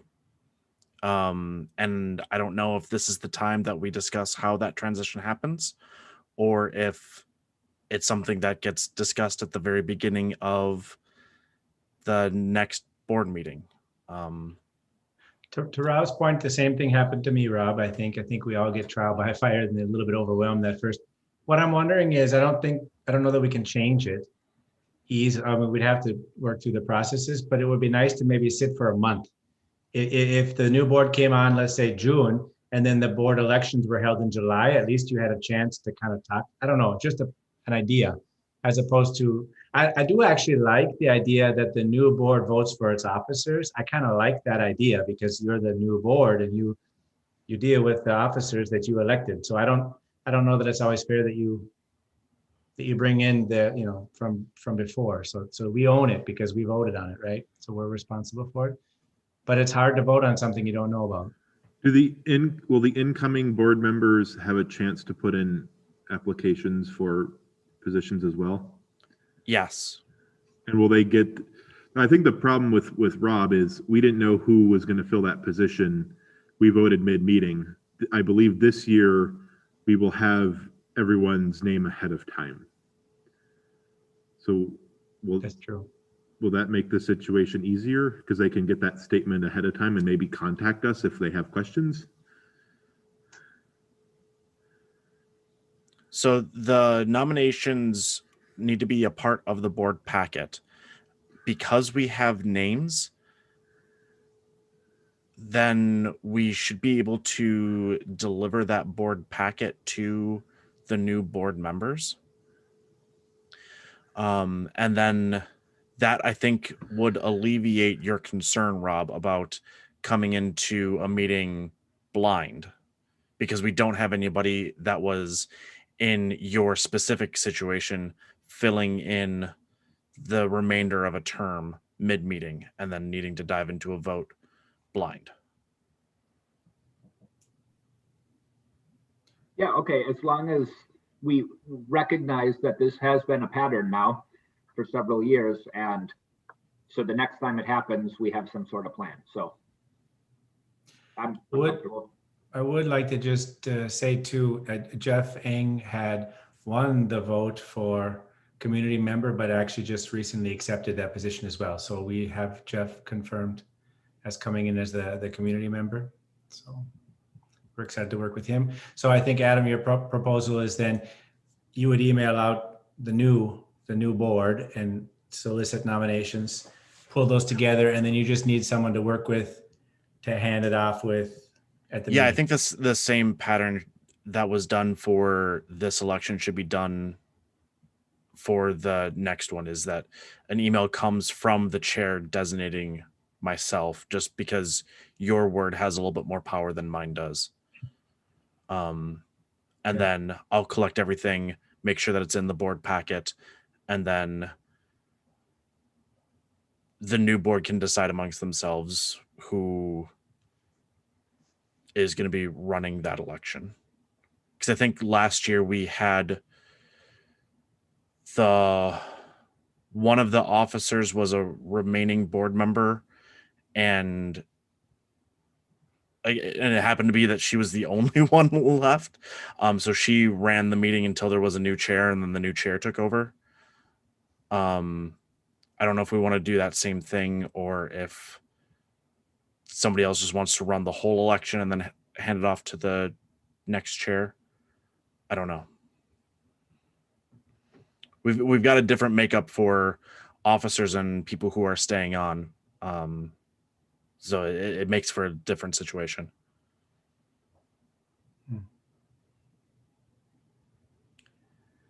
I mean, I guess I'm happy to run it up until the point that we decide to do the election, right? And then if I don't win, then we switch it over, right? At least does that answer your question, Adam? I think so, yeah. So do we need any, so I can send the email out. I'll send it out to the new board members as well, soliciting nominations, right? Yeah. Do I use your same, you had a template already made, I think, if I recall. I had modified the template from the 2020, 2021, just because we had two positions. I think I can make a update to that tonight and get that to you Okay. for the 2021, 2022, just to make sure all the dates are right. And then we'll just need to make sure that when Carrie sends out the preliminary board packet, that she just includes those new people as well. Okay. Good, I can help with that. Any other questions? So then, oh yeah, 2 questions just for the notes.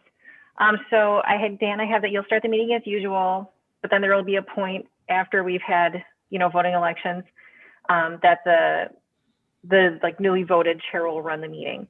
So then during specifically the election voting part, who's going to run that? Will it still be Dan? To avoid a conflict of interest, it should not be Dan. That's kind of what I thought. I just wanted to make a note of it so that we had a plan. I think it should be any. I mean, if you start with the chair, I think it can be anybody who's not running for the chair position. Or would it be any position? I'm just wondering if we could see who self-nominates as an idea, and then see who's left, who doesn't really want a officer position, and would they be willing to help you out, Adam? I think that might be easier, because then you don't have to juggle between possibly 2 or 3 different people running a meeting. You just have one person running the election, and then hand off to whoever the new board chair is. Can we have, or when in the meeting does the new board take over? Is it at the beginning or near the middle? I can't remember. I have to check also. We've done it before, right? I mean, we did it was it right away, Andy? Do you remember? I think there was some business from the old board that happened first. Okay. Any old business. Old unfinished business. EA, like we'll be voting on the EA contracts and things like that before that all happens. And then the way it works is the people that are not returning to the board, they leave. And then somebody who's not going for the chair, if there's an officer that's remaining that's not going for chair, I think they vote in the chair. I don't remember, but I think it's detailed in that document though. Like, but and then once you get the chair voted in, then like Dan, if you get voted in, you just take over the rest of the time. Could we have someone say, Adam, stay in the meeting, and run the election is no longer a board member? Honestly, I think the chair should just do it. I was on board meetings and the chair would just do it. I don't know how Dan would have a conflict of interest, to be honest. Like, what could he possibly do that would make things be adjusted? That's a fair point, especially if it's recorded and broadcast. Like, And if he's the only person running for it, so, you know, I think that's the other thing, Adam, is like, if Dan goes for chair and there's nobody, let's say, then a teacher would have to be the vice chair, right? And then there's no vice chair, that's us four, let's say we decide nobody wants to do it, then we need to like be prompted, somebody needs to be prompted, hey, there's no teacher for vice chair, or if there's nobody for secretary, no one's gone for secretary. So that's part of the thing, is that since you're an outgoing board member, is you to let people know what still is vacant, including the new people that are coming on. So we have what, 3 people coming on? So, hey, there's 3 positions open, secretary still open, for example, or vice chair is still open. We have a chair, but no vice chair, and it needs to be a teacher, you know, just keep people in the know. And then that way you can at least have your officers, at least one per person has. Oops, am I been muted this whole time? No, Nope, we've been hearing you. So that's the thing, is to make sure, because I think this last year was the first year this system actually was in place. Because from what I understand is before that, people were like, no, you be chair, no, you be chair, no, you be, you know, and it was like, there wasn't like a going in knowing who was going to be an officer. So this kind of prevented that. Everyone's sitting around pointing fingers, who wants to be chair, who wants to be vice chair, or whatever. But I don't know. So it's relatively new, and I think it is improved from where we had it before. So it's good. It's a good process. So Adam, please help us with whatever you need. I'll send out the email empowering you to run the show for us until we learn more. Does that work for everyone? And I can do some homework to see at what point in the agenda it makes sense to do it, towards the beginning or towards the end. I do like the idea that we clean up a little bit of the old business and then we switch over to the new, where the new board would be responsible for things, then we would change leadership. That makes sense to me in principle. we could also save if we're concerned about conflict of interest, we could save the chair voting for last and then have the new vice chair run it. The only reason I think we did it in the past was, you know, because you could run for chair, and if you didn't get it, you could also kind of run for vice chair. But the other way, it might be more difficult because if you don't get vice chair and then you run for chair, that you may not want the chair. I don't know. So that makes sense. I would recommend keeping the order the same. Just that worked out for me when I was working with Annie. It was, you know, following Annie's guidance there. So. Okay, any other questions on the election coming up? Michelle, I thought you said you had a second question, or was I mishearing? I think I did, but I don't remember what it was. So must not have Okay. been particularly substantive. If not, we'll move to Cody. You had letter O, compensation increase, admin staff. Yes. So as we know, we shifted director duties to the, I guess their title is now interim co-directors. So I have a compensation increase proposal for them. And I don't know if the second proposal needs to be approved by the board, but I feel it's appropriate that the interim co-directors have the authority with board approval to give overtime for the other admin staff if needed. So I have 2 motions. On my packets, it's the last page on 144. I'll give everyone a second to look them over.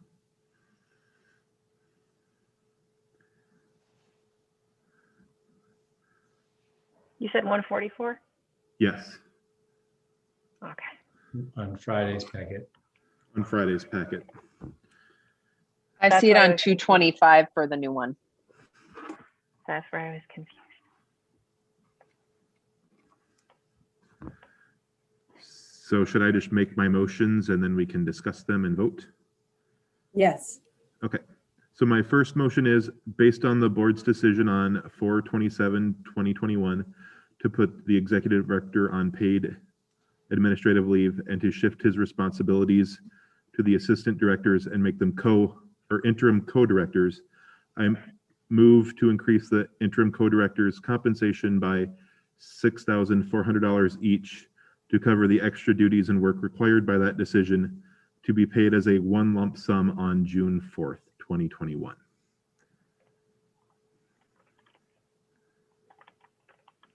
This is Adam. I will second.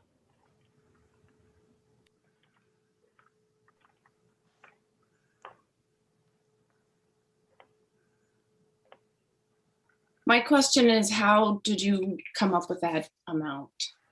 Can you go through that? One of the, did it specify in the finance meeting notes? One of the math teachers suggested we take John's salary, figured out what it would be weekly, and divide it in half. And that's where that number came from.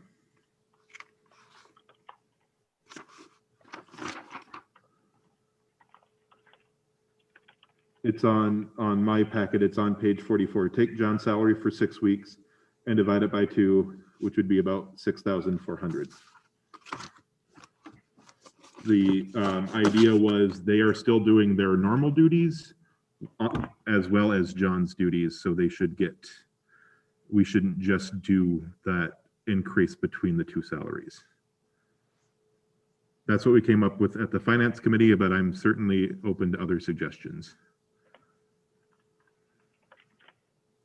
I'm interested to hear everyone's thoughts because I think it's a good question, and I think that's why we're discussing it. But if you think about it from the co-director's perspective, they didn't really raise their hands for this, right? They were directed from the board that you will collect and pick up the responsibilities that we used to have because the previous director is going on administrative leave. So I think that's one thing that I'm not saying for or against, but for a point of discussion is they didn't raise their hand and say, can I do this additional work? Can I now do these extra tasks? Whereas sometimes people will raise their hand and say, I'm happy to help out because I love MSA, and I'm sure they do. And they're here listening, so it makes it extra awkward, I know, for both of them, probably more than us. But I think this was something that they have been doing. I've been having meetings pretty much daily where saying, these are new responsibilities that you now have taken up upon yourself. So I can see extra work being done. I don't know. Other thoughts, questions?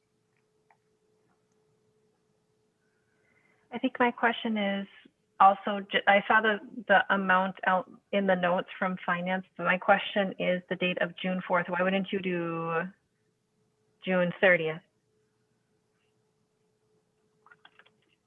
I'm flexible on the date. It just made sense with, if we made a decision today, it would give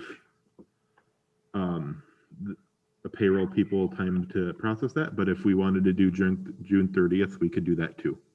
Oh, I'm just asking. Like, I just wasn't sure the determination because, I saw the determination for the amount and how that went. I just didn't see the determination for date.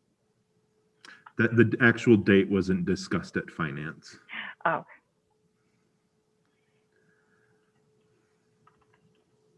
Is there a meaning behind June 4th? Is that like a payday versus June 30th being a payday?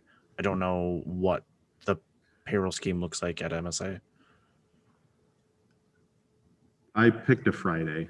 I'm certainly open to moving it to June 30th. But that would be the last day because that's the last day of the fiscal year. I would honestly suggest June 15th or the 30th, since those are like the paydays.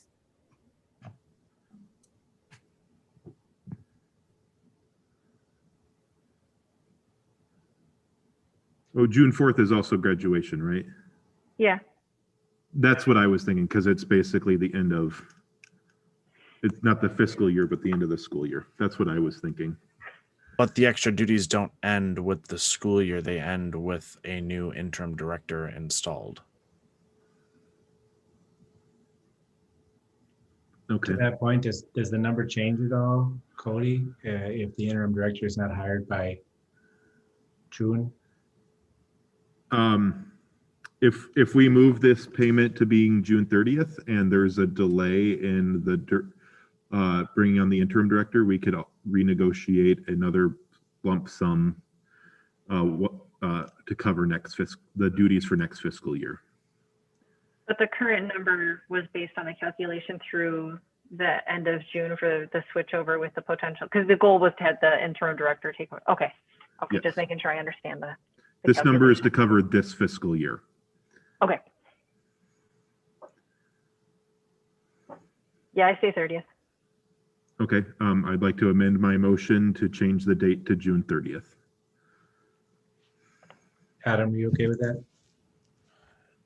I'm okay with the change of date. I'm then not okay with the number, because that would, if you're backing out 6 weeks from June 30th, that's mid-May. They've been doing this work since before today, effectively. So what does that new number look like?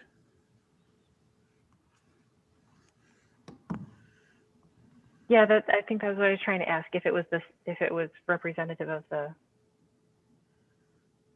June 30th. What about instead of calculating numbers, if we amended it again, just a discussion point to say up until the point the interim director is hired? Do we want to do a weekly rate and then it ends until the interim director? Because we could do that. Can we afford that, Cody? The 64,000 or the 6,400, we can afford this budget, and we could even go a little higher, but that was the number we came up with at the finance committee. But we could break that number down into a weekly pay rate and then keep it until the interim director comes on. I think that speaks to what we're trying to do here, is acknowledge the fact that they're doing extra work, which is not different work, it's extra work, right? Because we already have, the co-directors have responsibilities when we call assistant directors, that stays.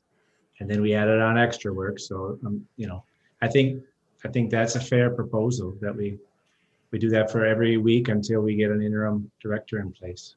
And then my assumption is that work would dial back again to a more normal level. Okay, so since they've already had a few weeks of this, I guess they would get the back pay, and then we just have it added. Are paychecks weekly or bi-weekly? I'm not entirely sure. 15th and 30th. Okay. So I guess I could I'll amend my motion to $1,066 per week, paid bi-weekly with their paycheck, and any appropriate back pay. Adam, is that okay for you?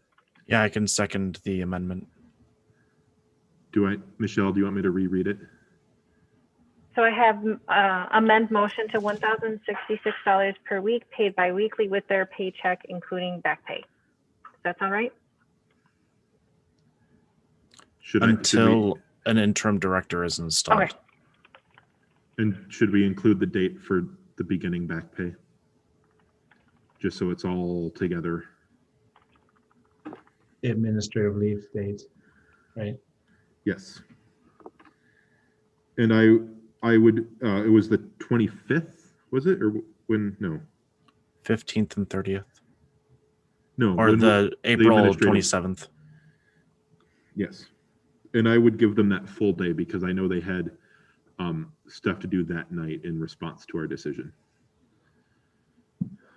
So it starts that day, not the next day, in my mind.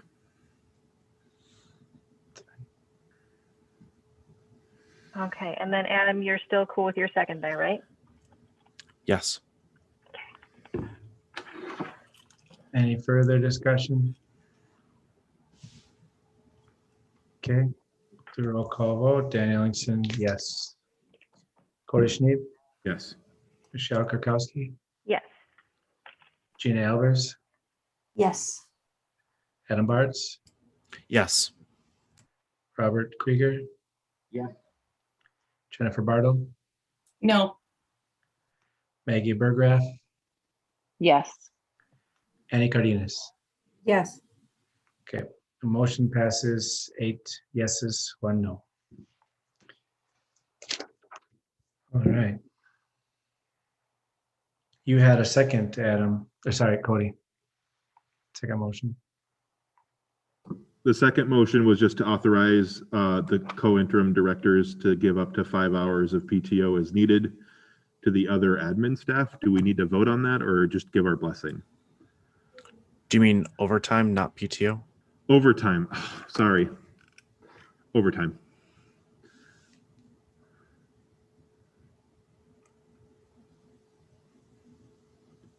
Do we just want to do a motion just to make it official? I think probably, yeah. Okay. I mean, just because it involves the school finance and budget, I feel like I would Yeah. feel a little bit better. I just want to make sure if they do this and there's any budget concerns, it's my fault and not theirs. So I move, based on the board's decision on 4/27/21, to put the executive director on paid administrative leave. I move to authorize the administrative staff, other than the interim co-directors, up to 5 hours of OT overtime a week until June 30th to help with the extra duties to cover the director's leave, as requested and approved by the interim co-directors. This is Gina, I'll second. The only question I have is we took the salary of John and we split it between the two co-directors just now. So now we're talking about additional, which doesn't add up to John, right? Sorry, I shouldn't say John, the previous, director. So now we're talking about generating more cost. I get the idea that we don't have a director in place and everyone needs to share that work. And I also support dividing it out, but now we've generated more than we had worked before. I guess I would respond with this potentially, because of the fragmentation here, it probably will end up being more work than if one person did it. That's where I'm coming from.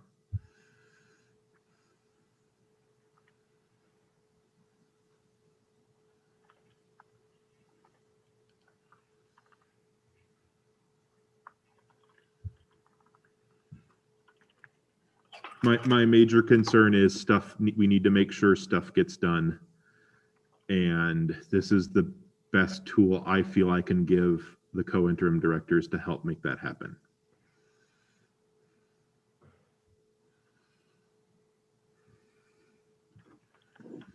Other thoughts, anyone?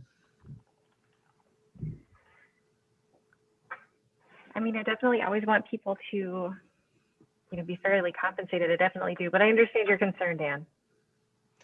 I definitely do. I like giving the tools that the folks need. I mean, Tom and Shannon need to be able to get the job done. So I'm not against it. I just wanted to make sure I followed the logic. So, and then I also assume that it won't be a guaranteed 5 hours every week. It'll be as needed, right? Right. I put the phrasing I had was as requested and approved by interim co-directors. So not a guaranteed 5 hours. If Tom needs to give someone a task that's going to take an extra 5 hours, that would include the overtime. Is this up until, again, the interim co-director, or sorry, the interim director? I put till the end of the fiscal year, June 30th. Okay. But we could move that also until the interim co-director comes in. Okay. Other questions, concerns? My dog had one. Yeah, I think, I don't know. I don't disagree. I know that there's responsibilities that are moving back and forth, but conversely, like teachers have had to put in dozens and dozens and dozens of extra hours redoing our whole curriculum, and our stipend was reduced significantly. I don't want to sound like a big brat. I do want people to get paid. I'm just feeling a little burned right now. That doesn't mean that I'm just sharing. that's a question that I have. Like, are the responsibilities only falling on administrative staff, or are like on even outside of the scope of having to redo all the curriculum Michelle just mentioned, are teachers also having to pick up any of the slack left behind by John being put on administrative leave? If the answer to that is yes, in any sense of the term, then this additional pay doesn't just stop at the administrative staff. It needs to be extended to those staff as well. All The the answer work is yes. like that Lisa's doing for the search. She's doing a ton of extra work too. And Michelle for graduation. And there are some staff that are helping with parking. I mean, traffic.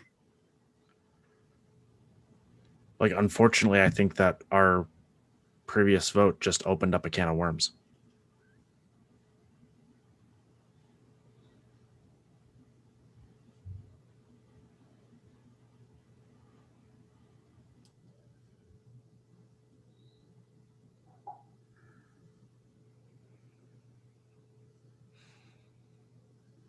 It's very true. And there is not an easy answer to that one.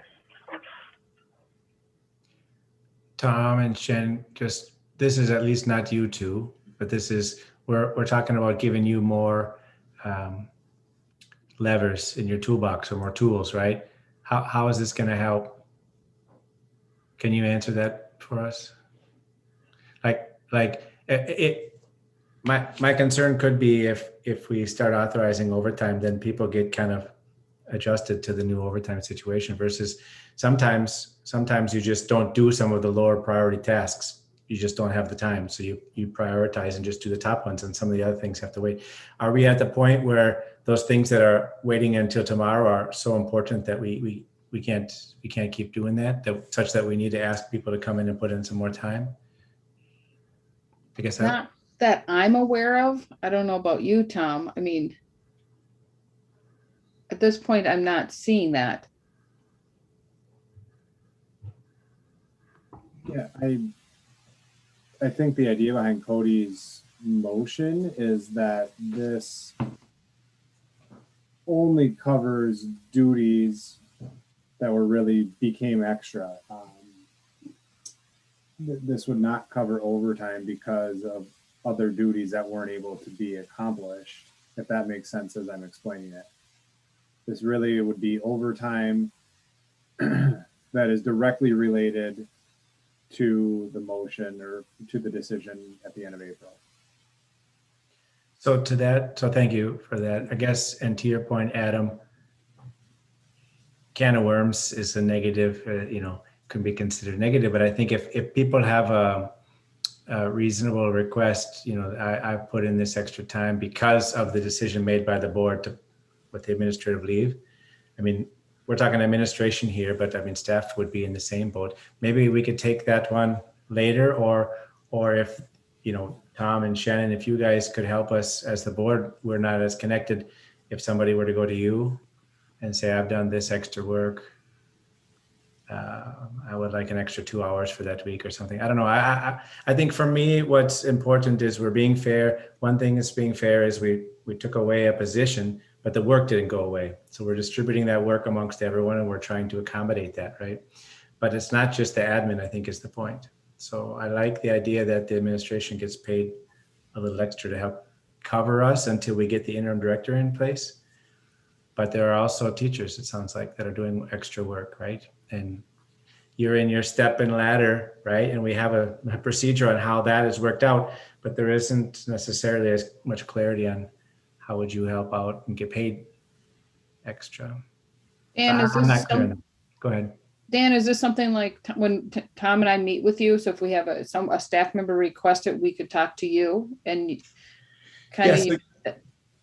So you have in this motion as requested and approved by the interim co-director. So the way I read that is they can't do the overtime and then come back to you and say, and I want to be paid the 5 hours I did this Excel spreadsheet. No, it's a discussion with you guys ahead of time and say, I can't get this done during the day. the normal working hours, and here's why. And you would know that. And so I'm asking for an extra 2 hours to be able to get this done Thursday night. That discussion, I think, is fine and fair. And I think the same could be for a staff member, or sorry, teacher, right? Which is, I'm happy to help with this, but this is cutting into my personal time more than we would normally do as a teacher because of this decision. Maybe I'm being too meticulous, but I want the teachers who are in a difficult spot here tonight, because they are the teachers, to be also fairly treated as same as the administration. There shouldn't be two different camps or two different hats on how people are reimbursed, if you will. So we're drawing a line that the teachers that picked up extra duties due to the administration change and are working extra get compensation, but the rest of the teachers who had to redo their entire curriculum and also work extra hours don't get any additional compensation. Yeah, one of them is force majeure a little bit, right? One of them is beyond anyone's control. Every teacher in every school district had to do extra work this year, and that's unfortunate, but that's where we're at. But we had a change in administration that we are trying to navigate through in a fair process. So I see them as different. I understand your point, but I see where everyone's coming from. My concern was this is the board directed change of administration, and this is to help with the conversion to the new administration.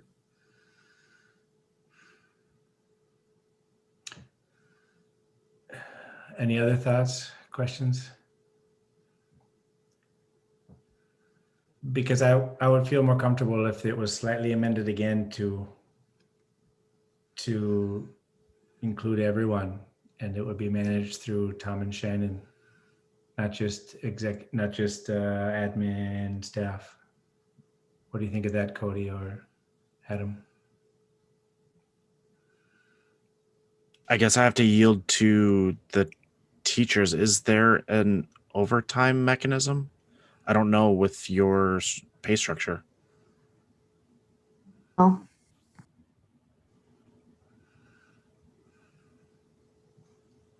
So while I'm fine with the concept of opening it up to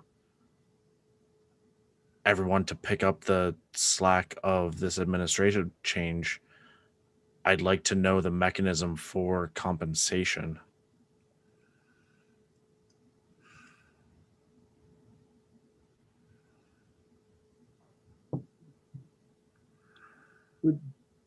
Teachers can get paid hourly when they give up their prep. So there's not overtime. That's just one example. There's not overtime per se, but if the teachers give up their prep, they can time card that and receive pay for that hour or hour and a half if it's a block day. I don't know if that helps explain. And then there's stipends for extra duties they take on for things like a sport or advising a club, something like that. So there are mechanisms in place, but it's not really called overtime. Well, yeah, because the rate of pay for giving up our prep is just our regular rate of pay. So if we give up a prep, we are technically working an overtime day. It's voluntary, but we don't actually get overtime. We just get our regular rate.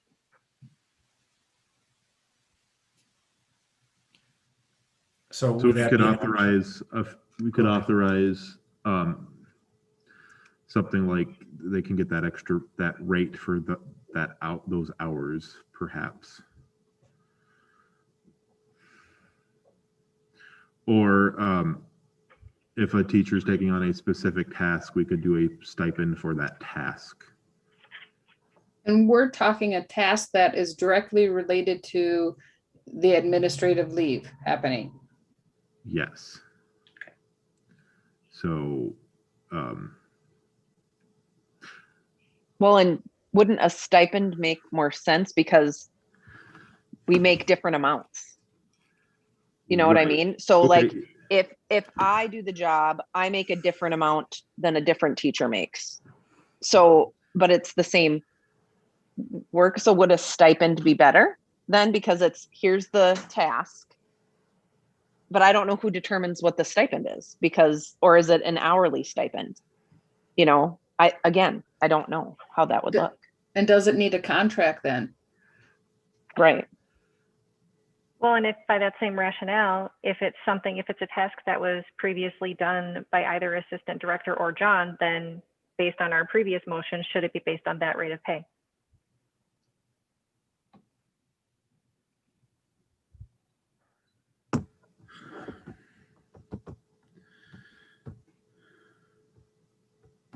I know I'm asking mean questions, but I'm just wondering. I'm trying to figure out what would be a strategy. I don't know. I'm a little concerned about where all of this money is coming from. I mean, that's the thing that's concerning me the most, because now we're racking up the charges. Do we have money in the budget to pay for all this extra stuff? We had $40,000, and I have discussed with Sam if we have to incur costs because of things like this to keep the school running and we go over budget, they will not pull our charter as long as it's within reason.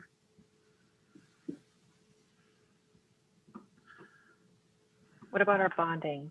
Is that affected by dipping into the general fund because of a negative balance? We'd have to, it'd have to be significant. If we're over budget 20,000, we shouldn't, that's not even close to the threshold.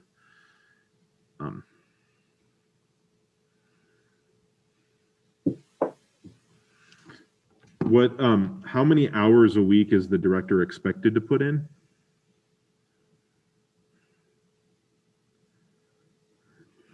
Does it say in the job description?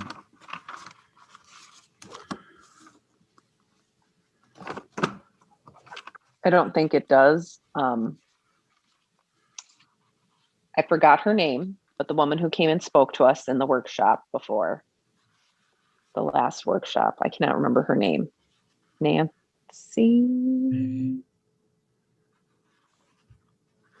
Anyway, I think she was saying that it was over 40 a week. I mean, it was, expected to be at activities and things. Granted, it's COVID, so this is a little different too. And remember, we're not trying to do all of the work that was done before. We've canceled committees. We're just trying to do the status quo. We're not adding any new programs. Part of a director's role is all of those things, and those things we're not doing. So we're not trying to replace things. We're trying to compensate the assistant directors for the fact that they're doing extra work, and everybody knows they're doing extra work. But I think we're getting a little bit caught in the weeds here for a month. And I think we're taking too much time on this. Well, if the director's weekly rate at 50 hours is $40 an hour. So a stipend that, if we use that same logic, that's what we'd give for the stipend amount.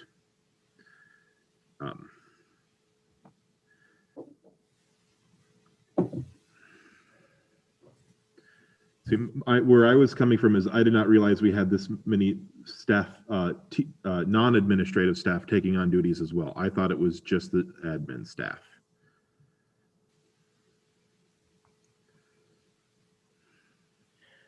I think, to Rob's point, we should be trying to keep this to a minimum anyways, right? I mean, I think we have our roles and we're trying to kind of get through. And if there are things that can wait until July, let's do that. I also like the idea that we provide the administration with the tools they need to get the job done, right? If we have things that are, so I don't know, Tom and Shen, as you mentioned, we still have pretty regular meetings. We've switched it back now. This week will be 3 days a week. But if we could, I'm just thinking, if we had a discussion on Wednesday, boy, we really need some extra time here. And we all kind of say, this sounds like that's something that we need to approve. Maybe it's $40 an hour for a few hours of extra work or something. And that will really help out the team this week. That's different than just kind of writing, anyone can get 5 hours of overtime. That's too, to Jennifer's point, I think that's too wide open perhaps. I'm going to withdraw this motion, and I guess leave it up to the co-interim directors and the board chair on a case-to-case basis. Yes, to that point, it is already within the director's scope of responsibilities to approve or not approve overtime. Yes. But there are certain individuals exempt from overtime, which is all the teachers. Right. I totally understand that part. I was looking to give you just the freedom to know that you had the board's backing, but I guess if we want to take this route, we can do that as well.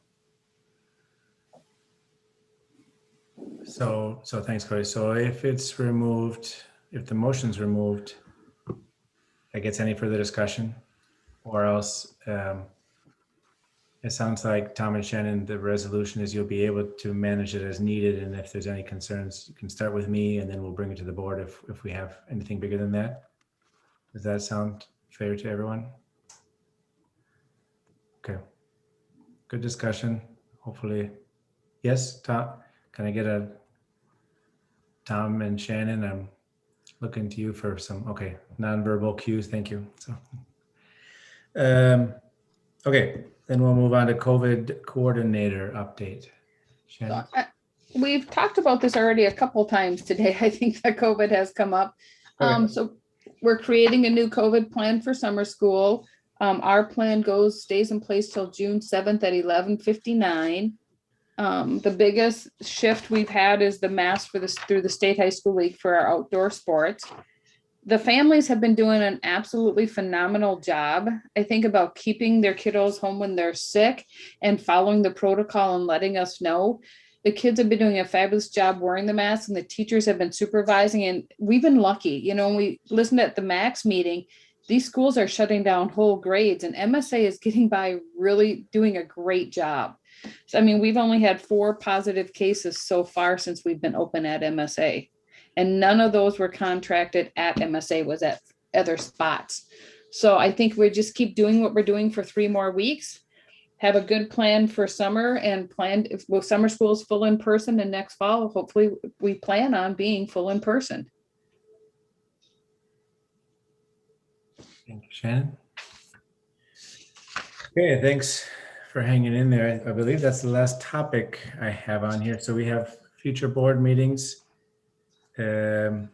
We have workshop agenda items. We'll need to decide what we're going to do for our next workshop, but we have 3 big things: the contract templates, expansion, end of year goal, and committee purpose statement.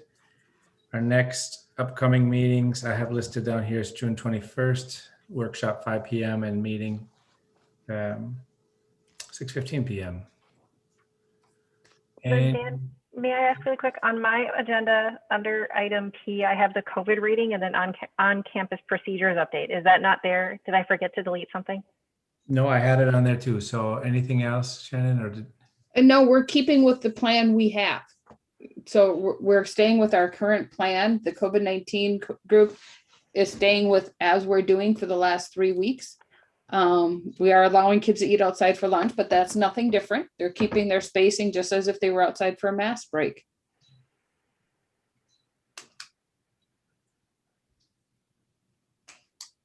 okay. Can I get a motion to adjourn at what are we at? 9:09 p.m.